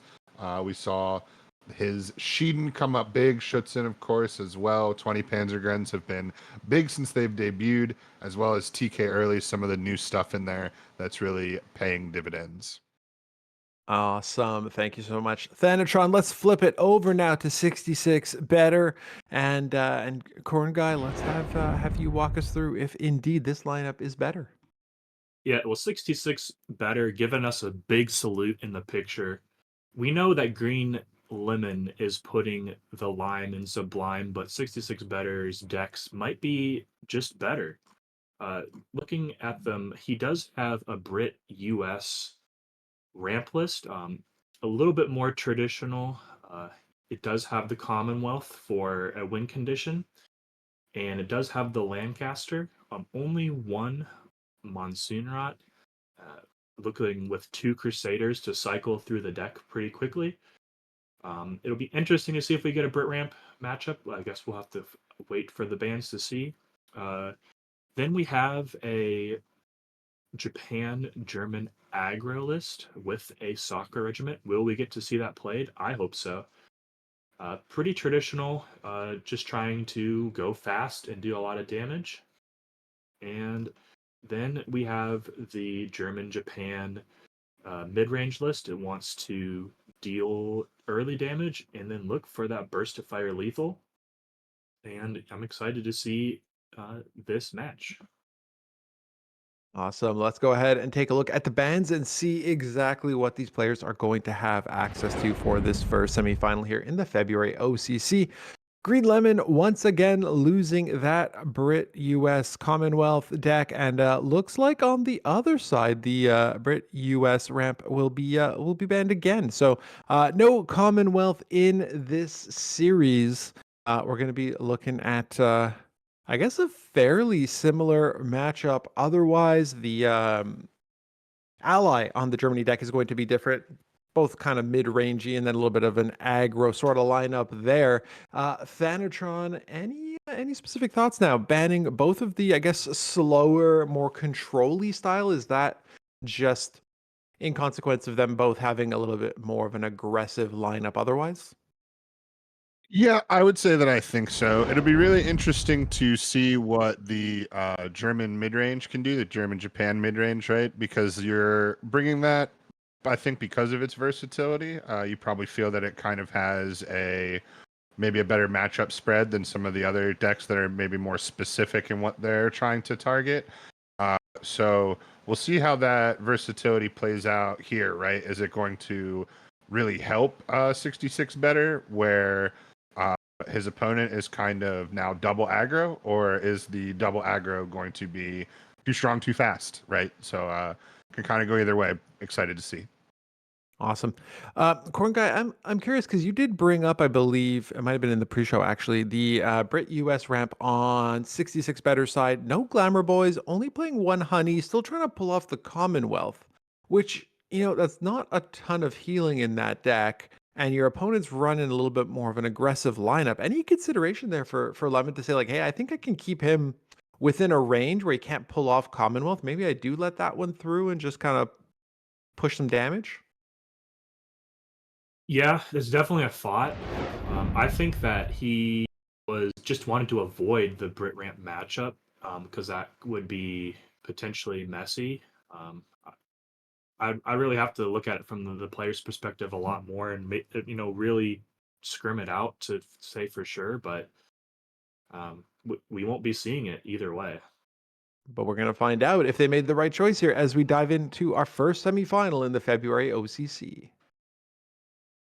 Yeah, I mean, in the world of cards where fates collide, Green Lemon and 66 side by side, one the underdog with Spirit of Flame, the other Titan with the prize pool to claim. That was beautiful. Thank you. 66 better took a long gander his on the ascent in his mulligan, really thinking about possibly giving it back, thinking about keeping it. What do you think you would have done there? I'm not sure. I was preparing to say that poem. True. Uh, it's just an interesting card, right?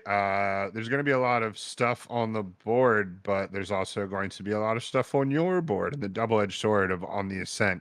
Sometimes a little tricky to play around. Yeah, I do like that gold soccer regiment. Just aesthetically, it's going to be a fun card to see hit the board. But the turn 2 War Machine is definitely what Lemon needed to stay competitive in this match. And 66 better looks like he does have a lot of steam. He's going to need to get that rolling before Lemon can come in with those jets that some children may love watching. Folkwolves and Comets, to be clear, no jet prototypes, I believe, in Lemon's deck. For our jet enthusiasts from last month, don't get too excited. They could have played it. I mean, the winner of last month's OCC brought a jet list. Very true. Interesting by 66 better here. Prioritizes the draw. Now what do you do? This is a weird line. Yeah, just stacking Way the less than optimal. Could have wasn't under no pressure to use that expansion. Could have developed the 35T, the soccer regiment. also throwing the buff wagon into that's strange too. Now neither player taking the front line. Truly the age of winter regiments and Schutzens is upon us. Yeah, 66 must have just been very afraid of a Schutzen on curve. What is this on the ascent gonna do? It's just gonna clog the hand. That's what it's gonna do. Yeah, he's gonna get himself a 20 Panzergrenade just for the deployment effect. On the ascent, though, I feel like can generate a lot more value. So it to me seems maybe a bit premature of a pool there. But we've seen so far a lot of non-conventional play style really working out. I mean, everybody gangster until the Horo shows up. Yeah, but despite claims for alleged gang affiliation, Lemon is really out aggroing an aggro list with a ramp list, and I love to see it. Yeah, 66 better had a good response, but And Lemon's just getting Sakura does thrown. come down.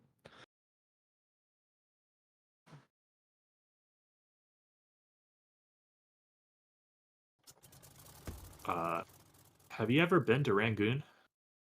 Can't say I have. Well, 66 better is taking us there with his HQ choice. With the beautiful prop of that katana. Really looking to win the swag battle. The hearts and minds. Sendai on a Folkwolf makes a lot of sense. You're not going to see much bigger than a 5/5 come from Lemon. I don't think you're going to see anything bigger than a 5/5 come from Lemon. So that is a good body to get rid of, get off the board for 66 better. And Lemon eyeballing it. He wants it back.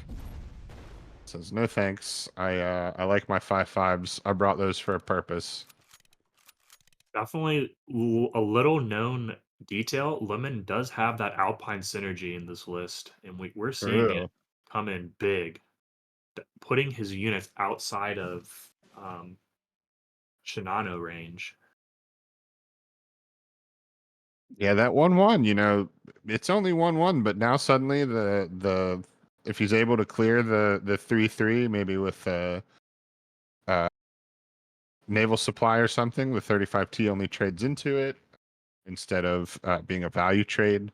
Have to maybe buff the 35T here. We could see maybe we could see quite a few things. If it was me, I would have played the 1/1 first so that Devil's Brigade could come down as a 4/4 in the front line. A little more pressure. Yeah, I would say that is probably a better use. Here we go with. I mean, if he does this, it's not. Okay, so there's. All right, and there you go. It is going to be a trade. And that extra bit really helping out. Of course, like you said, Corn, if it was a 4/4 in the front line, he would have had a double trade into it. So it would have been maybe even more convenient less convenient for 66 better.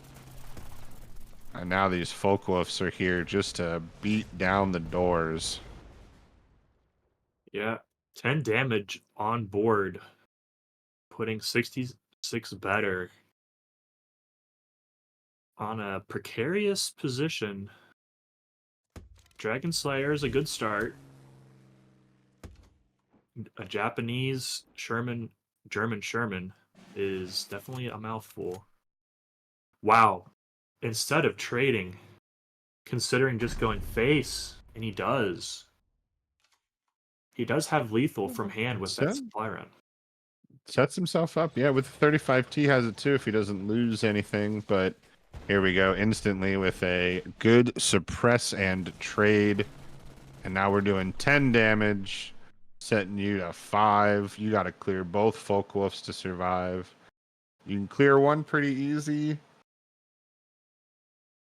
Can you get another 5/5? Survey says probably not. Might have to go for the Shinano, but Well, if he Panzergren would give him 4 and then 5 for the combined arms, and then he would still be able to go. That would be a 5/5 Panzer, and you can still swing with your 6/4 and clear the 2 planes. I believe. Obviously, you're still taking 4 out of your 5 health to the face with that. yeah, I mean, in this February OCC where legends gleam, greens, lemons, jets remain supreme. He finds the most backwards lethal. Shinano is going wild today. What just Shinano going wild today. happened? Starry, go ahead and crank that one out while you're doing your abacusing. I'm I didn't even flabbergasted. see it. Flabbergasted. I don't know how many pings were supposed to come out of that Shinano due to the board state, but almost all of them going face, allowing for, I think, a lethal that most people wouldn't have even tried for. 66 better should just go buy a lottery ticket. If the Shinano is not on his player card as his favorite card by the next time he is in another tournament, then I can't imagine what it takes to become someone's favorite card. Good lord. 66 better definitely seems like the person who would say calculated after that. He did throw down, and now it's personal after losing his money boy to a Through the Breach. Those once again have provided some really nice utility for Green Lemon. Yeah, and he might have 66 better was in a bad spot after that, kind of drawing dead, but this Auto Canone is putting himself in a great spot. And Lemon has proven, his decks are well suited for the task, but what we're seeing here is no turn 2 ramp on curve, which is his big advantage, and Southern Plan is going to crush Lemon into the dirt. I have to imagine that this is a 2-0 for 66 better. Just off of that. What say Yeah, you?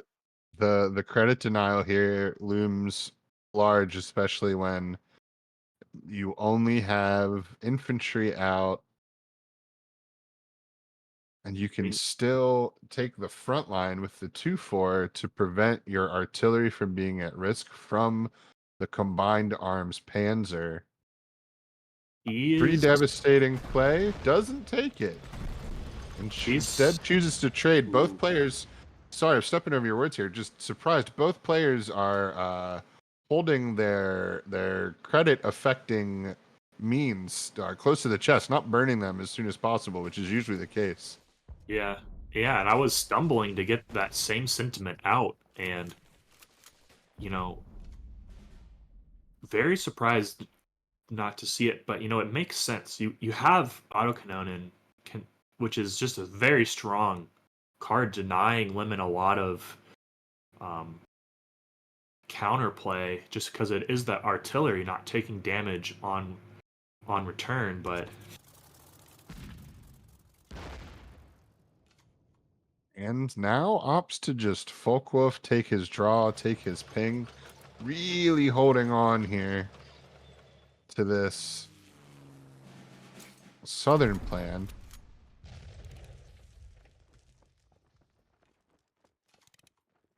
Up in quite a nice little board here. I have to imagine we see the Schutzen into the 4-4. big. That would be a great target. And then, just going face instead of another value trade. He can say, "I'm going face. I can kill you faster than me. You respond to me." And just ignoring, the two big valuable slots to take those southern plans, to take them and not play them. I'm not by any means saying that it's a wrong decision, considering how this board is going, how this game is going. There's so much tempo at stake constantly, and 66 better is feeling the need to affect that tempo rather than the tempo of the economy. Yeah, that it's kind of a pointless card at this point. You could have played it on turn 5 to really slam that credit advantage, but at the same time you'd be giving up your artillery piece, the autocanonate, by doing so. Now, Lemon, just through sheer force of will and value, really taking control here. Do we see Yeah, we see a 101 with a Schutzen here. The With veteran will retain that pincer, so it does lose the 1-1, but it can certainly continue to gain those now as a 5-5. with every move, the match unfolds as stories are written and tales unfold. In this February OCC where legends gleam, Green Lemon's spirit remains supreme. Is that the same poem or a second poem? So it's the second one. Pretty similar.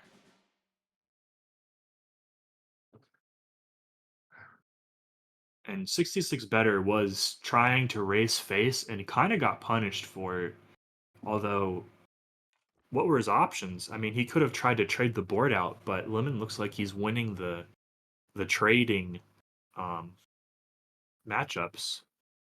66 better has some really valuable stuff right now. He's going to be able to clear this front line, maybe even put that 35T into the front line. Might want to value trade that for the 4-2 M10. But like you said, he's been trying to face race this whole time. You know, he wants to get that Folkwolf down as well. He really feels the need to apply this pressure because if he doesn't now, it feels like it's going to sort of seesaw back towards Lemon. And Lemon has to be thinking, if I leave 7 units on board at any time, this Shinano is going to kill me, all 7. Would certainly feel that way. No Japan in this, no Japan main nation, so he can breathe a sigh of relief. It's just so And on here's the time. southern plans. It's Ooh. finally time to go south. I like that he played the one that he drew way later and not the one from the very beginning of the game. Still keeping that one tight to the left. We're going to see 9 credits to 12. Lemon could... Oh, wow. Yeah, no, coming for that southern plan. It truly is never going to see play. Going to be discarded here. He's going to go after the hand control. You're never doing this 7 health if you don't have cards to do it. He's got the Hipper in hand for next turn. So we're going to end up with this Lemon. Oh, wow. Great recovery for 66 better. And putting all of his efforts into getting some draw before that Stuka takes it. Get a little bit more through his deck. It's going to make it hurt just a little less. But yeah, here comes that Hipper. That draw, this Lemon turned into he has an Alpine list, a ramp list, a discard list, an Yeah, it's aggro list. all... Truly, he's got a rainbow deck. Not Rainbow Six Siege, which is having its major right now.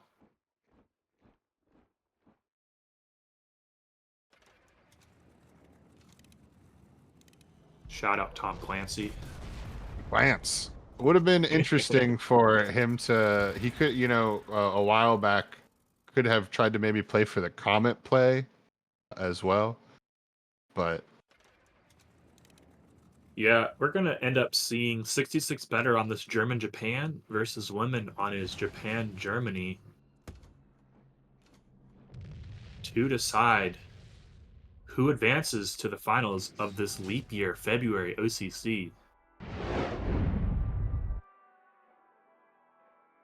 Like we said, it's going to be Green Lemon on the Japan-German aggro versus 66 better on the German-Japan mid-range. Mid-range. So another case of a game where one player has a deck that is just built and primed to survive in the later stages, the mid to later stages of the game, where one is built to kind of only live in the early to maybe mid stages of the game. Obviously, mid-range is going to have some early plays as well. It'll be really interesting to see if Lemon can just go too fast or if 66 better can value this out into a longer game that just benefits the extra value he's got in his deck. I think one of the key cards will be Out of the Mist. Both players have copies of it. Yeah, Green Lemon does have 3 copies in the Jagro list, which is pretty strong in the mirrors. So, you know, that can be a real tool to use to steal a card and then use it against your opponent.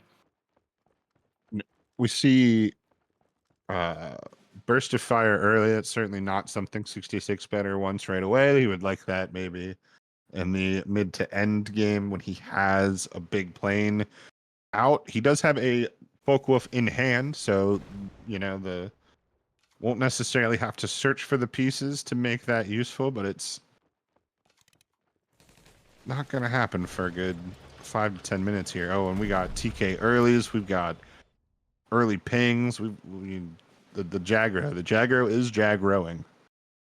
Growing with each attack on the HQ, that TK early, better early than late, and definitely is mid in the middle of the game, we're going to see a very strong turn 5 from 66 better with a Schützen. And, you know, it's going to do some work, but it's going to not stabilize. He's going to have to find a little bit more. And that engineer play with out of this is going to be huge. It's going to allow him to steal the TK early without sacrificing anything from the salvage aspect, and then play the Schützen to clear the front line. 66 better has stabilized. Lemon is going to need a strong response, and that Dragon Slayer is a good card. PK early just so good, immediately making its impact on Jagro and on the meta. But the thing about it is it being so good as a 1 health, 1 drop with Blitz is that it makes it maybe the best salvage possible, as Out of the Mist kills it by itself, generates it to your hand. It's only ever going to cost 1. Salvage always comes out as a 1/1, but it already is a 1/1, so you're not losing anything off the body, and its card text still allows it to gain attack. Truly, truly fierce. Yeah, this Comet trade. Let's All right. take 5, trade out the thing. Definitely, he's at 13. That's pretty good outside the range of burst damage. I actually like that play by 66 better because it ensures that he does generate some value off of that card. Certainly, you would like it to be a killing blow burst of fire, and throwing your Comet into a Dragon Slayer just as a trade feels terrible, right? But it feels a lot better when you're pulling 5 face damage first and then doing it, making sure that, you know, your burst of fire wasn't a dead card in hand at any point. So I definitely see the plays. I see the mojo here, and some folk wolves, some very expensive single card draws off 1/1s, but useful nonetheless. I would play it. I would play it in my list. 3K, draw 1. A 3K 1/1 fighter that draws 1 card. Yeah. Well, 66 better. Really thinking here. This is a big turn for the flow of this game. Tied at 12 health. a moment of tension with the autocannon and 20 Panzer Grenadier definitely being the highlight cards in his hand.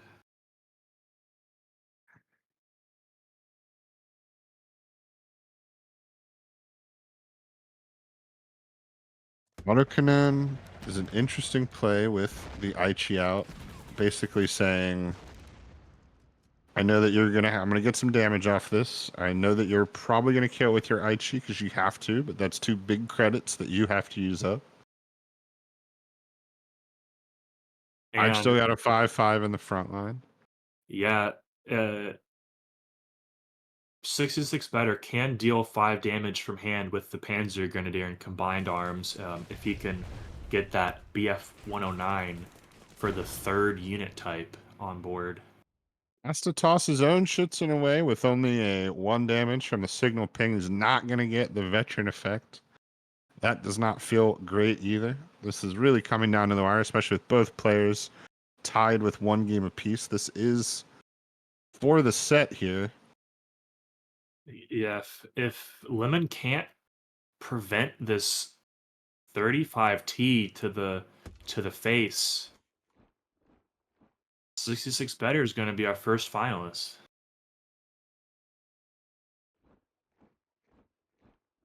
Cheat and top deck could do wonders. Yeah, Green Lemon doing so well in his first tournament. Advancing to the second round over J King of all players. Putting up quite the fight here. 66 better says this front line is mine. I'm protecting it as my win condition. And there's that Zerstorer. Zerster, not what he needs to hold on. And Lemon He knows Knows what's in 66 Better's hand. Knows that it's coming. It's not just the board. This might be it. That was a very fortunate win. That first match with the Shinano lethal is 66 Better's not wasting that opportunity it gave him. That first match with the Shinano lethal, indeed.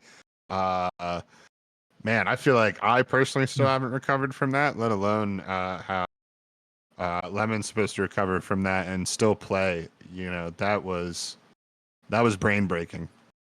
And you brought it up, Thanatron, that this is Lemon's first major event. Beat J King, riding a high. You kind of get knocked down a little bit when the Shinano just punches you in the face. I was watching that, looking at it, going, okay, he needs to hit this, this, and this to survive. I wasn't even doing the math around, oh, if it all goes face, he wins the game. And like you said, somebody who doesn't have maybe as much tournament experience takes you a minute to get back into it, and you don't have time. You're getting thrown right back into the matchup, and you've got to figure it out. Corn, is this a scenario once we got to that last game of, Thanatron kind of broke it down before the game? All right, we got one mid-range deck and we got one aggro deck. If the aggro deck gets pops off and can win in the first 5 turns, you're all set. If not, longer it goes. It just that matchup favored 66. Definitely felt that way. The Jagro can refill its hand and continue to build up a board, but it was not able to do so. And that German-Japan list is uniquely tooled to handle the Jagro. There was a chance, but it slipped away. Well, especially when you see expansion stuck in hand, and if you just can't take the front line, then you're sitting back there, you're running out of resources, and you have to continuously defend. And it unfortunately didn't go Green Lemon's way, but nothing to be ashamed of in this first ever OCC appearance. Went ahead, defeated J King, and unfortunately fell in the second round. But let's dive into the bracket here. Thank you both. We'll welcome you back for the finals, but we've got another semifinals here first. Let's take a peek at the bracket and see what exactly is left. We've got 66 Better. We just watched defeat Green Lemon 2-1, going on to the finals for that. To compete for that $750 grand prize, we got No One 5 up against Dandelion, though. No One bringing some full-out shenanigans in their deck list. Dandelion's got some interesting stuff of their own, so let's get to it. Let's welcome back Berto and Starry. Starry, Thanatron apparently provided an abacus of sorts for you to work through some probability. Do you have any update for us on the math? And you are muted, so it's just going right over my head. So thank you. So the odds of a full health Pioneer being taken out in that scenario is roughly 17%. So the fact that only one damage hit the HQ in that Shinano it's about roughly 17%. That's better odds than I thought it would be. Definitely better odds than I thought it would be. Still absolutely wacky. I guess you didn't get to the math of the I did not. no. All right. We'll save that for later. Let's get into the semifinal, though. We got Noan taking on Dandelion. Let's go ahead. We've seen Noan's deck a few times, so I want to focus on Dandelion's to start here. Berto, why don't we jump it over to you and take a peek at Dandelion's list? What do we got going on here? Right, so first up we have the Japan scrap metal salvage deck. A little bit different from what we've seen before with the Sissio Satsu. It's still running a single copy of Nate. So apparently that is the rising star in popularity, perhaps, for this salvage deck. I'm not sure. And a single copy of Horo. He respects the game recognizes game, as I think they say. And and then there's this German Japan deck, very mid-range esque, all even more out of the mists, which has really been a major player so far in this tournament. And finally, maybe the deck I'm most excited for is this push OTK with 3 copies of Observer Core, which is pretty unusual, and 2 copies of Snowstorm. So I'm hoping this deck gets through to see how it plays, but it is the most unique, most different out of his 3 decks. So there's a decent chance we might see it get banned. We will find out in just a moment. But before we get to the bans, Starry, why don't you give us a quick overview of Noen's 3 deck lists? Sure. So no one's first list is a US Japan list that is somewhere between Frontline and Ramp. It's playing 4 copies of War Machine as well as some M4 Shermans and typical Frontline stuff. Then we see a Japan-Finland list with 4 copies of Scrap Metal to get those early leads. But other than that, looks pretty similar to a Jagger list that's a little bit more mid-rangey. And last, we have a Britain-Poland Exile list that is very unique, playing 4 different nations, and yeah, relying on this new card to hammer home. So excited to see it. Awesome. Thank you, Starry. That was banned in the previous series. Let's go dive into the bans for this semifinal and find out if we are going to see it, and we will unfortunately absolutely not see it. So we've got Noen's Poland Exile list banned. We are going to see the Japan-Finland list as well as the US-Japan ramp frontline thing. On Dandelion's side, we do have the Japan-Finland deck that is banned. We are going to see Germany-Japan, and lucky you, Berto, we are going to have the Soviet-Brit push OTK deck that will go ahead and make it through. I want to circle back to this exile list again, and the one we're not going to see again. And Berto, I'm just is it again a question of like I don't know what this is. It's weird. It's unique. I don't want to deal with it. Kind of the same thought process you had when you were talking about Dandelion Soviet list. Yeah, I guess a little bit, but I'm just sad about it. That's all that's going through my mind right now. Like, you had it banned 2 times in a row. Why isn't everybody bringing this deck if it just gets banned? You know, theoretically, your best deck gets banned, and you heard it here first. Exile, Brit Exile is the best deck in the game. Well, if no one makes it to the finals, there will be no ban, so we will see it in action. Starry, on your end, anything you want to add there around that? Because I think that it is a pretty unique scenario to bring something so kind of out there. And if you like, is it a balance of, hey, I'm looking at the list going, yeah, okay, I can figure out these other 2. I just don't know what I would do against the exile list. Yeah, I mean, I'm very disappointed to see that Exile list get banned, as well as Dandelion's Jalvich list, because I was really looking forward to being able to make fun of Karma and his little video where he teaches you how to pronounce Finnish cards, and he says "Sisjosasto." I love it. um, yeah, every time Sisjosasto gets played in tournament, I gotta go Sisjosasto. But Well, now you. I mean, then again, I would never ever question any of your pronunciations of anything. Sorry, so I'll go with whatever you got. As we get into the second semifinal here between Dandelion and Known 5. yeah, Dandelion is going first here.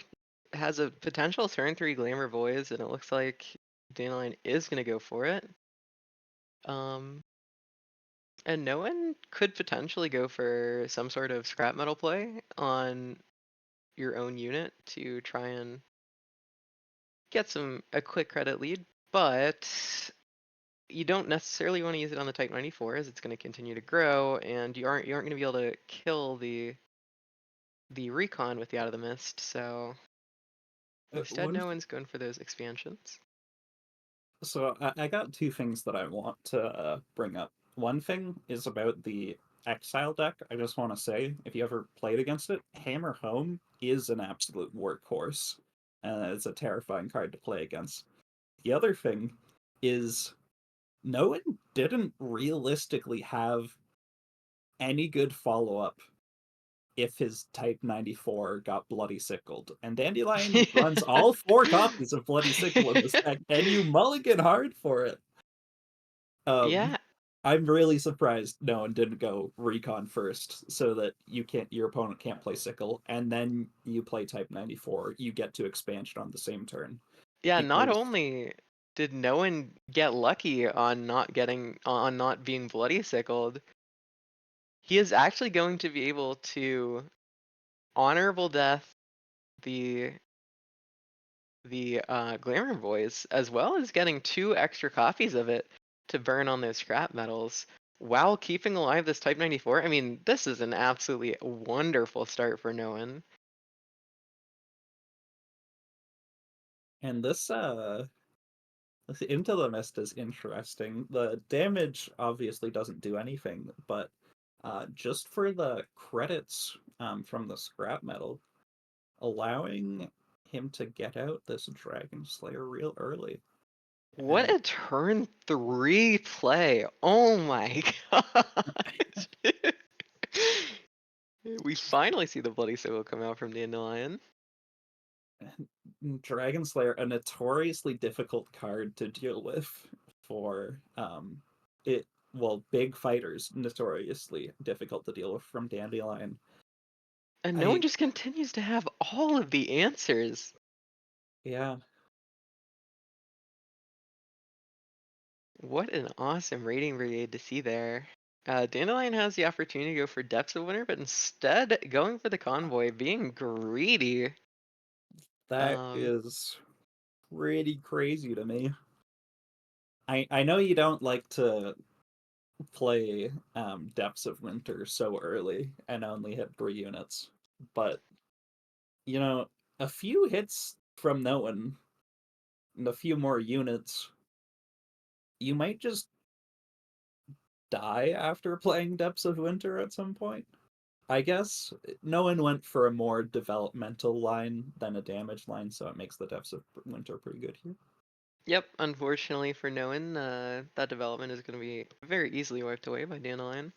Depths of Winter, I love the animation, and it's such a solid card. Such a huge boon for Soviet deck. But no one has the opportunity to buff up these light infantry with this naval supply run. Yeah, 2 naval supply runs even. And instead going for the Shinano. Interesting. So how many copies of Winter Warfare is Dandelion playing? I am going to go check. It appears that Dandelion's playing no copies of Winter Warfare. Helps to explain no one's line. Yeah, instead, Dandelion is playing 2 copies of Snowstorm, which is more effective against mid-range strategies, less effective against aggro strategies, but sort of fills the same role. But here you would really, really like to see a Winter Warfare, and no one's going to have the opportunity to play both of the naval supply runs in the same turn, and by doing so, make sure that you don't discard the other one.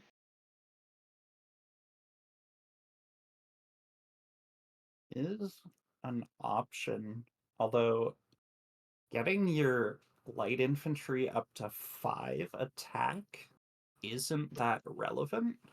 Yeah, especially when they're still at 3 defense. Yeah. And Dandelion is too low to be able to effectively use this push combo. Although Dandelion has the correct amount of credits this turn, you got to be at, I want to say 13 HQ defense, if I remember correctly. Yep. That's right. So.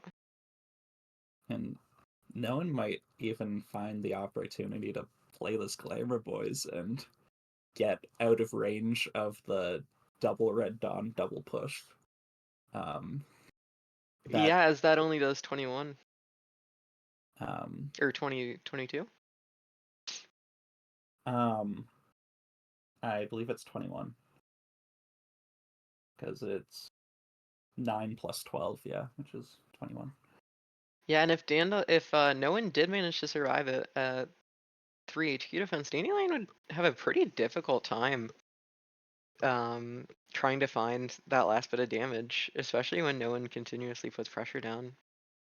Dandelion's deck is not known for its offensive capabilities, that is for sure. And although three HQ defense is not a lot to burn through, trying to break through a pretty established front line would be a challenge.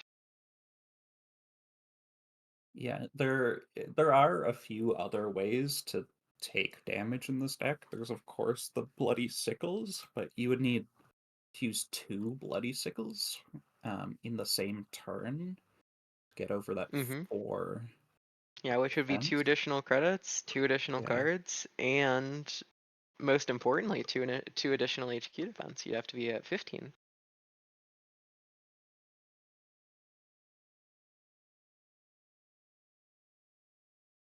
Yeah. And no one is So- putting down the pressure. Although no one is seemingly running out of gas here, at least these 2 recons, which are going to be buffed up enough to survive if no one chooses to play this naval supply run, means that no one is going to get to replenish their hand relatively well.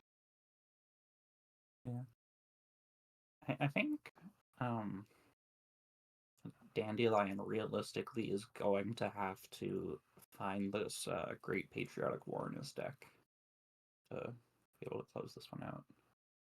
But Great Patriotic War would be pretty awesome. You'd still have to find a way to gain 1 additional HQ defense in order to burst down Noan, as well as deal that last 3 points of damage. But it definitely is something to consider as we move more into the late game. well, if you have Observer, oh my goodness, all these steal effects to take away no one's draw with the scout recons.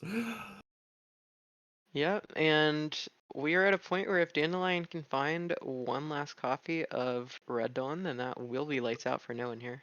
Dandelion only runs 2 copies of Red Dawn. Oh, wow, that is very interesting. Yeah. Very interesting. See, I wouldn't have even thought to look because every push deck I've ever seen has run 4 copies of Red Dawn. I mean, it's great as removal and it's great as additional copies of your combo piece. Yeah, it's pretty strange. But he has 3 copies of Observer Core to go along with the Great Patriotic War. And you don't have to play Great Patriotic War and then heal and then do the True. combo. You're Yeah, able you to can just do. take damage, Great Patriotic War, and then play your pushes. Yep. Although you do need to have an Observer Core for the Great Patriotic War in order to do all of that in 1 turn. Yes.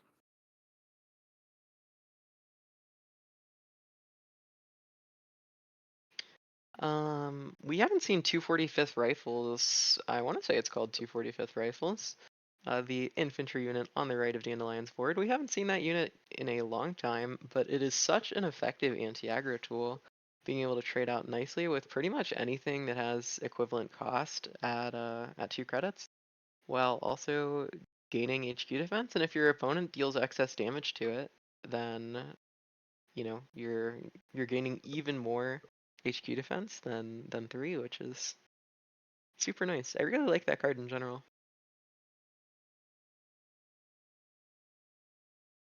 This is kind of awkward. You want to steal the recons as soon as possible to prevent the draw from Noan, but at the same time, you're opening yourself up to overdraw if you do that. Mm-hmm. You can steal the Nate and trade it into the AA gun, but then you're also going to overdraw unless you use the Observer Core. That's pretty smart.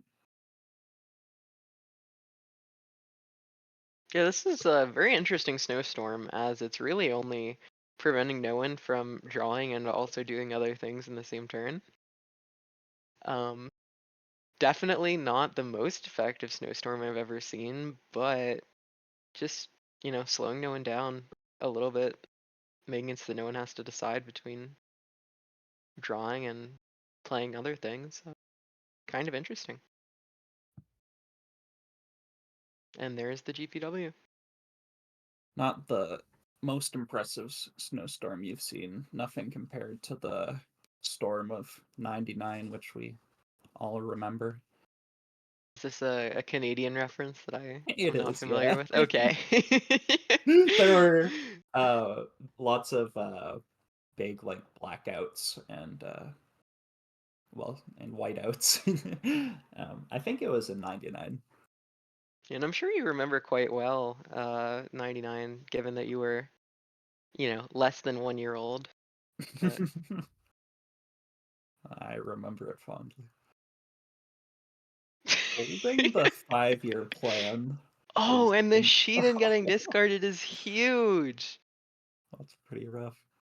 That's one of no one's best answers for getting Dandelion down, especially if no one can find a way through the guards, and it's suddenly looking a lot more desperate. Maybe Yeah, Horo can come through once again. That's tall order. Carry Um, us to victory, Horo. I'm really weirded out by Dandelion holding 5-year plan. Is he Me thinking too. about Me too. the possibility of playing it this turn, finding both pushes and OTKing the opponent? I mean, it's possible. You can go 5-year plan into Red Dawn, push, and that would be enough.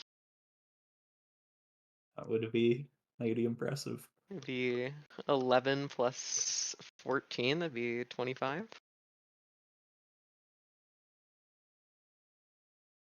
Let's see it. Let's see it, Dandelion. The god tier draws. I'm ready.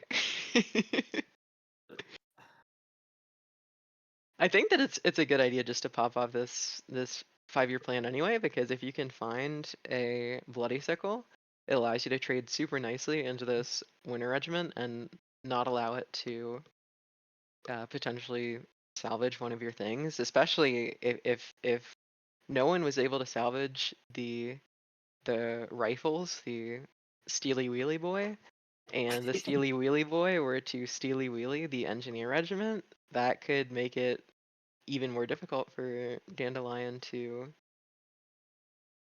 get this push off. That would be pretty alert. Dandelion, Not do drawing not first? do not hold this 5-year plan Not drawing for the first? entire combo to then kill your opponent. Like, no in 5 will probably fatigue before then. Yeah, and if we take a look at the deck sizes, although we can't tell exactly the numbers, it's very, very clear that the Dandelion has significantly more cards in deck than Noen. And there's the Goshiki-san. Okay, if I don't even know that no one wants to draw this much, but I'm just thinking, like, if you're going to lose the Red Dawn anyways, like, I don't get it. Yeah, I mean, it's a lot of kind of interesting plays that we've been seeing. On Noen's perspective, when you have Type 94 TK scrap metal, I don't know if you have an option other than to draw there with the Out of the Mist and then trade Recon off. Like, yes, on the one hand, you are getting closer to fatigue, but you gotta start presenting some kind of pressure, especially when your opponent has 3 guard units down and an engineers. Like, I Yeah. really don't see an option other than to be maximally aggressive as Noen. You kind of just have to gambit everything that you have and hope that you can take out your opponent before you fatigue. That's fair. I guess I was just wondering if there was something more relevant you could have hit with Out of the Mist rather than this Recon sitting around in hand.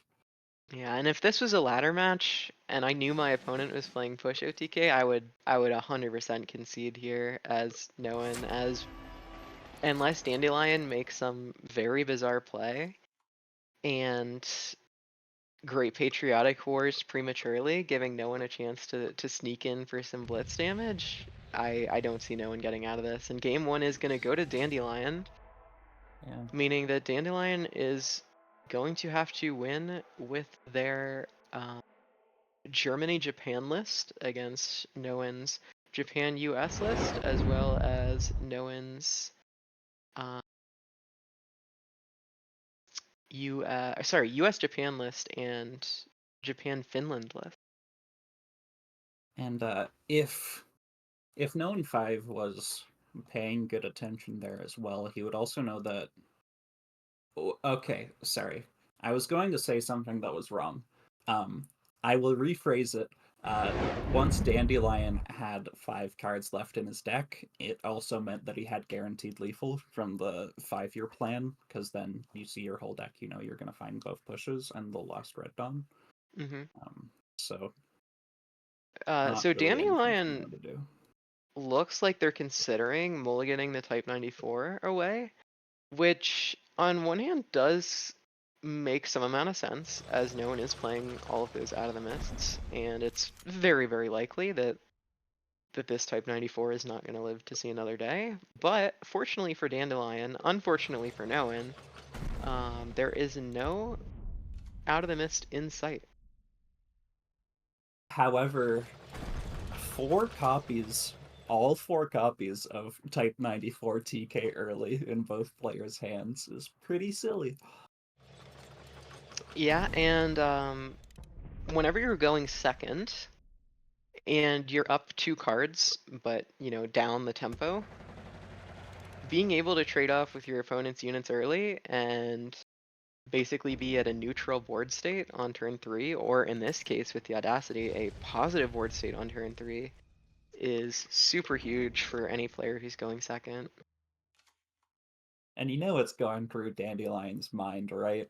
Like, okay, Auto Canone, really good card. There's only one punish. It's an elite. Please don't have it. God damn it, they have it every single time. Every time. No, they really do. They really do have it every time. And Dandelion probably is not going to push up this 15th Cavalry for 2 reasons. One, the fighter is protecting it if it remains in the back line, and 2, it means that no one is not going to be able to trade off the 1/2 into it and draw a card off of it. But what are you gonna do once the whole row comes down? Yeah, the Ho-Ro bringing the hurt. It's a little awkward to try to find the last 1 damage onto the Yagged I was Bomber, just though. thinking the same thing. I was just thinking, man, we could have been back in the days when Aichi D31A was still legal, and you could go play Aichi, trade off with a Yag Bomber, have a 2/2 bomb. Oh my gosh, that card was so strong. And no one is saving the smoke screen on the Audacity, which I think is a really not the Audacity, on the Aichi, which I think is a good play, as smokescreen is very strong, especially when your opponent has stuff like Comet, stuff like Panzer 35T. It's a really interesting board state because of course no one has way more draw, but he doesn't really have the hand space to go for all this draw. And Yeah. he needs to deal with this Yag Bomber really soon because there's also the Comet that'll follow it up. Yeah, so Dandelion seems to have completely switched strategies, whereas before Dandelion was keeping the units back, saying, okay, I'm gonna wait for my opportunity at getting good value, I'm down on value, I don't have any offensive plays. But the minute that Dandelion saw that Comet, Dandelion's like, alright, now we're gonna go full aggro, we're gonna push up our 15th Cavalry, we're gonna let them trade, even if it means that they get to draw cards. Because putting them at 12 means that they're 3 Comet turns away from dying, and that's pretty nice. I like those odds, especially when no one isn't playing anything like Island Defense or any sort of healing. Unfortunately, Finland doesn't have any healing in their card pool, so Island Defense is really no one's only card that he could play if he so chose, which he did not. So if you think about it, Cold Trap is almost healing. Yeah, and it's a fantastic answer for Comet. It's a hilarious answer for Comet. Unfortunately, with open deck lists, we know that is not going to be coming. Yeah, speaking of potential Finland ally cards, I've been very surprised that in this tournament, we really haven't seen a lot of Finland ally, aside from the one copy of Finnish Heinz, which I think is an awesome deck. Super excited to go try that out the minute this tournament is done. But as far as these Jalvage lists go, they're super light on Finnish cards, opting for almost entirely Japanese cards. I mean, no one is playing only the 4 scrap metals, and Dandelion is playing the scrap metals plus 1 copy of Sisyosasto and 1 copy of, I want to say, Infantry Regiment 61. Yeah, I believe that's true. Sorry, I was just thinking about this turn, and no one has to play Take Liberty this turn. Yeah, I mean, there isn't any way to put up a guard. If only no one was playing Sisyosasto. It'd become a 2-3 the minute the comet comes down. Please tell me you do see the Take Liberty line, no one. Like, you'll be up tempo, same amount of cards. It's not a good chance, but it is a chance to take this game back. I'm surprised that no one went for the attack over the draw first. I mean, playing the Nate before the Take Liberty makes sense, but I was a bit confused about the AA gun attacking. And we will see, does Dandelion manage to get it? And Okay, that's gonna well, be it with the Panzer Grenadiers. fair enough. Dandelion, Yeah, you're not gonna Spoils of War first to see if you can get the Ultra BM year Spoils of War from the Heinkel to find the Comet for lethal. yeah, I've seen so many games go exactly like that, where you can completely clear out your opponent's front line. They have almost no gas in their hand, and then they top deck that Panzergren for the last 4 damage. If especially like Jagro decks, if they top deck the bombing rate, it isn't enough. It has to be exactly that 4 damage, and their Sheeden is gone. But yeah, Panzergren is what a wild card. Being able to clear out the front line and then on top of it, attack the HQ for 4 damage. I think Sisio Sesto might be the card that was mentioned the most, despite the fact that it wasn't included in any of the games. I might Just have put done that that on purpose. Shocking. I never would have guessed. And that Berto was the storm of 1998, not 99. Just Berto wasn't even alive for it. What the heck? Berto, you lied to me. You told me that you remembered it. Oh my gosh. I feel so betrayed. some of us I- are old and unfortunately do remember it. I deeply apologize to all those who I have affected with my inaccuracies. As you should, sticking with you, Berto. We had the Soviet Brit list. You'd mentioned the Red Dawns, only packing 2 of them. Didn't end up quite coming back to haunt Dandelion in that matchup. But any thoughts on why that might be the case? I feel like that is limiting the flexibility of that deck. Yeah, so it means you can't play 1 or 2 Red Dawns early as removal, and it means you don't have as much maximum damage from the combo. But if you're thinking it from the perspective of I wouldn't run Red Dawn in my deck just as a removal piece, so why would I run more of them than what I need for the combo? It makes a little bit of sense. Obviously, there's reasons to go the other way as well, but I can see the thinking behind it, and you know, you're able to easily say, well, I don't want Red Dawns because they're my combo pieces, so you just throw them away in the early game, which can be a little bit nice. Yeah, it's one of those cards that it's not bad, but it's not maybe optimal. So you slide out the extra copies that you don't need for the combo for something else. I get it. I don't know. I just feel like I'm always nervous about not drawing combo pieces, so I want to load those up. But that's just me, and I'm not playing at the OCC. So, Starry, I want to bring up something you mentioned around the Jalvich decks specifically, because you talked about them. I mean, we've seen a couple different versions of them, but they don't quite have a finish potential. No pun intended there, I guess. But they've got like the little control pieces. They've got they can kind of hold their own, but they're lacking that sort of finish. Is there a piece missing? Is like are there options out there that just aren't being included in these decks? What do you think's kind of holding them back here from kind of wrapping up the games? Well, I think that after Frozen Assets got knocked from 3K to 4K, that the opportunities to salvage your opponent's units, which is what you're gonna try and do because you're playing salvage. I think that there are other great finish cards, but they don't necessarily synergize with the mechanic of salvaging in particular.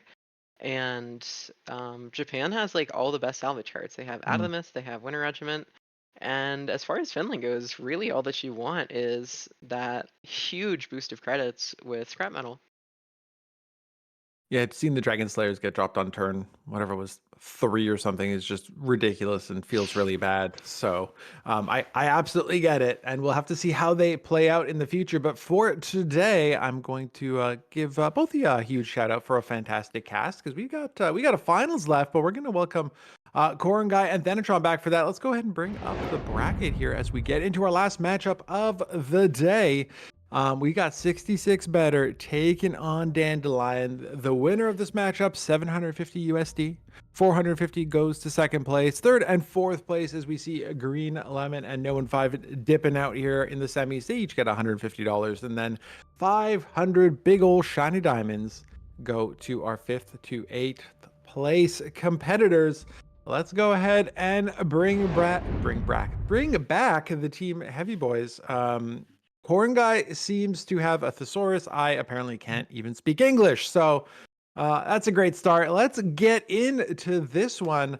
We got 66 better taking on Dandelion. Both players we've seen kind of pop around, but the J Kings are gone, the Noans are gone, the Tangs are gone. So we're gonna get a drag out scrappy matchup here, I think. And we're gonna have no bans, so we're gonna see a little bit of everything. Unfortunately, no one's gone, so we won't see that wacky exile deck, but we will see a lot from both Dandelion and from 66 better. Let's get into it quickly here, and let's just take a quick peek at what 66 better has brought. We've seen it a few times now. Thanatron, why don't you go walk us through this lineup here? So the first lineup we have is probably the most conventional ramp that was brought in this tournament so far. I'm not quite sure what that says for convention. We'll let that up to you. But we see the ASW patrols, the An Hour of Needs, the War Machines, kind of all of your ramp steps there, and then your board clear with a Monsoon Rot and a Carpet Bomb, and the production orders providing those new powerful US bombers. Next, we see a Japan-Germany that is pretty standard Jagro, but pretty light on German cards. Only 35 Ts, 22 infantry for draw, and the German Sherman 20 Panzergrens, not even opting for Schützens. We do see only one winter regiment, so this is a maybe smaller Jagro, maybe a smaller, more nimble Jagro than what we've seen from some of the other players. And it's made it all the way here to the final, so that is definitely of note.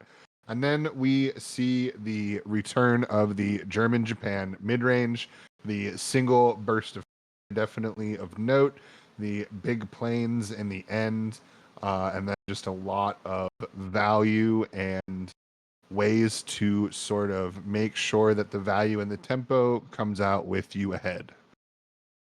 Awesome. Let's go take a peek at Dandelion's list. Cornguy, what do we got?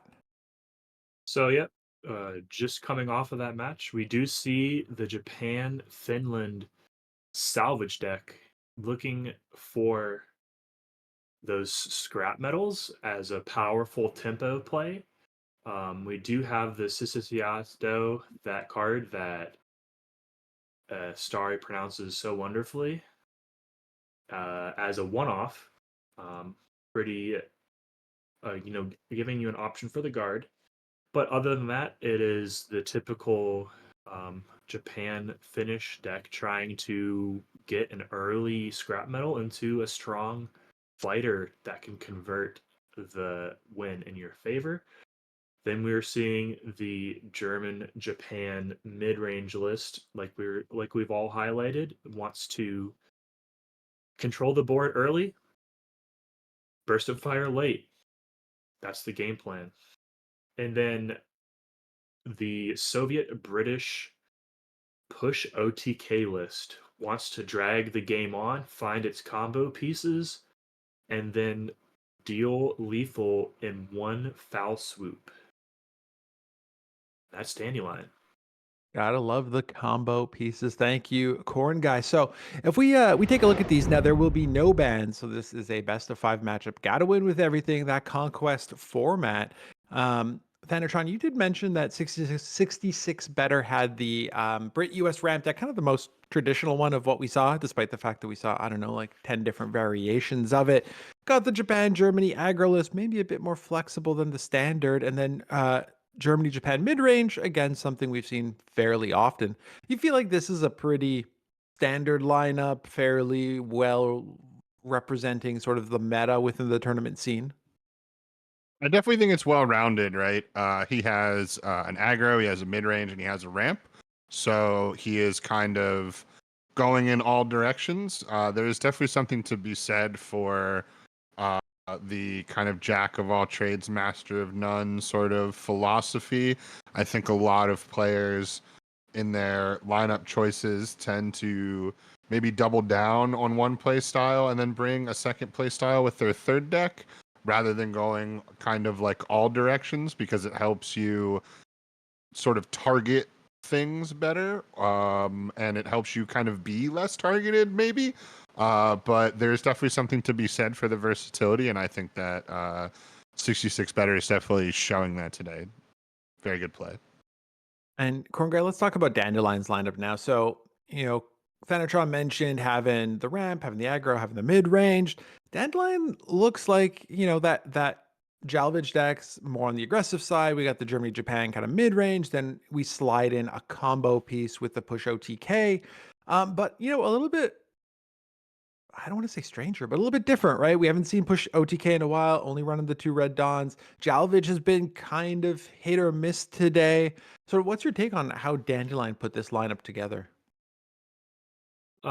It's looking like he predicted a frontline heavy meta, in trying to go under frontline with the Jalvage. The German Japan one can be a thorn in frontline side if it can out tempo it, if it can control the board early, and establish some planes to pop off with the Versifier. And then the Soviet push is pretty good at slowing down frontline and preventing blitzkrieg lethal, and then dealing its own lethal. So it looks like that may have been the thought process. To note that he was not punished for bringing the push OTK, which typically does not do well into ramp. But he comes with it to the finals. Looks like a good decision. But you did mention frontline, which 66 is not bringing, and we do have some ramp going on. So we'll have to see who can reign supreme here in this, as Cornguy loves to mention, leap year OCC in February. Dandelion taking on 66 better.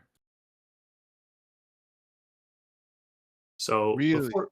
before we get into the match, real fast, we do have Chris from the KARDS Discord predicting Dandelion in his bracket challenge as winning. I had Dandelion making it, but losing the head. So looks like Chris might be the only one to predict the winner correctly if Dandelion pulls it out. Pretty nice. We start here with Dandelion playing the push OTK. I think that it's a really interesting choice. I feel like most players view the Brit push OTK to be the superior version, and Dandelion did not bring a Brit deck, correct? Dandelion playing the Japan-Finland and the Germany-Japan. So could have absolutely chosen, if he wanted to play push OTK, to play the Brit version, which I do feel like a lot of people find superior. So it's really interesting that he would choose the Soviet version, perhaps having a lot of faith in GPW. But we'll see how that kind of plays out here. Yeah, I've played a lot of Soviet Brit push OTK myself, and I can say that Depths of Winter is a very good card. So maybe he wanted to crutch on Depths of Winter as a more early board clear to preserve himself to get that OTK off. But definitely versus Brit Ramp, like we just mentioned, not the most favorable matchup for push OTK.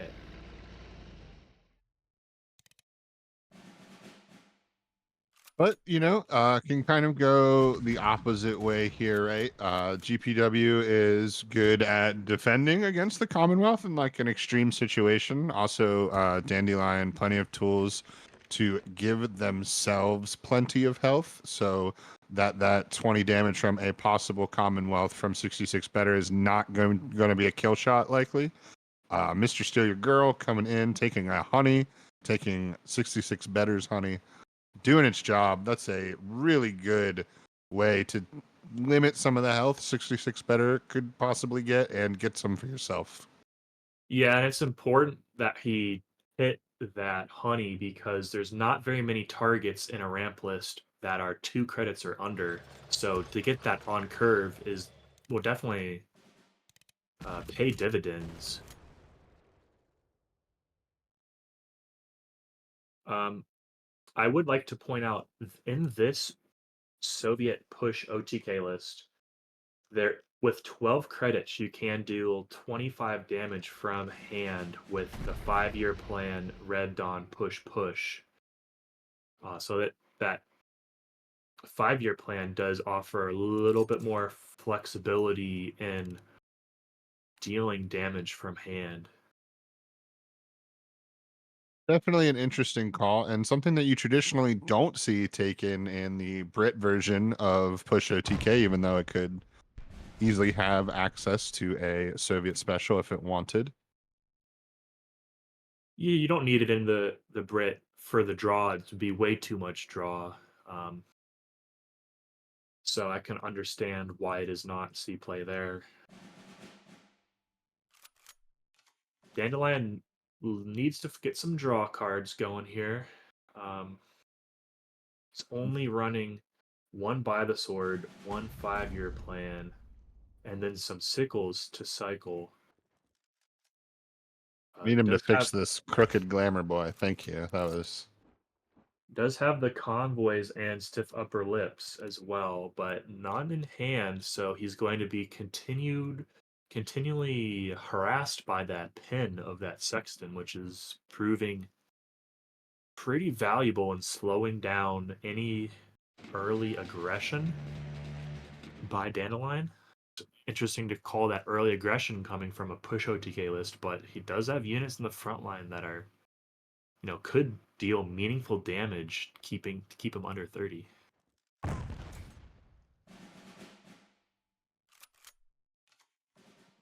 Yeah, we might really be in for a war of attrition here.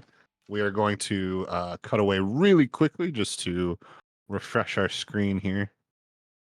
Yeah, but while we were there, it's going to come down to a great patriotic war. Probably is going to be needed to play pretty soon, especially if 66 better slams that ASW patrol to get himself dangerously close to a Commonwealth.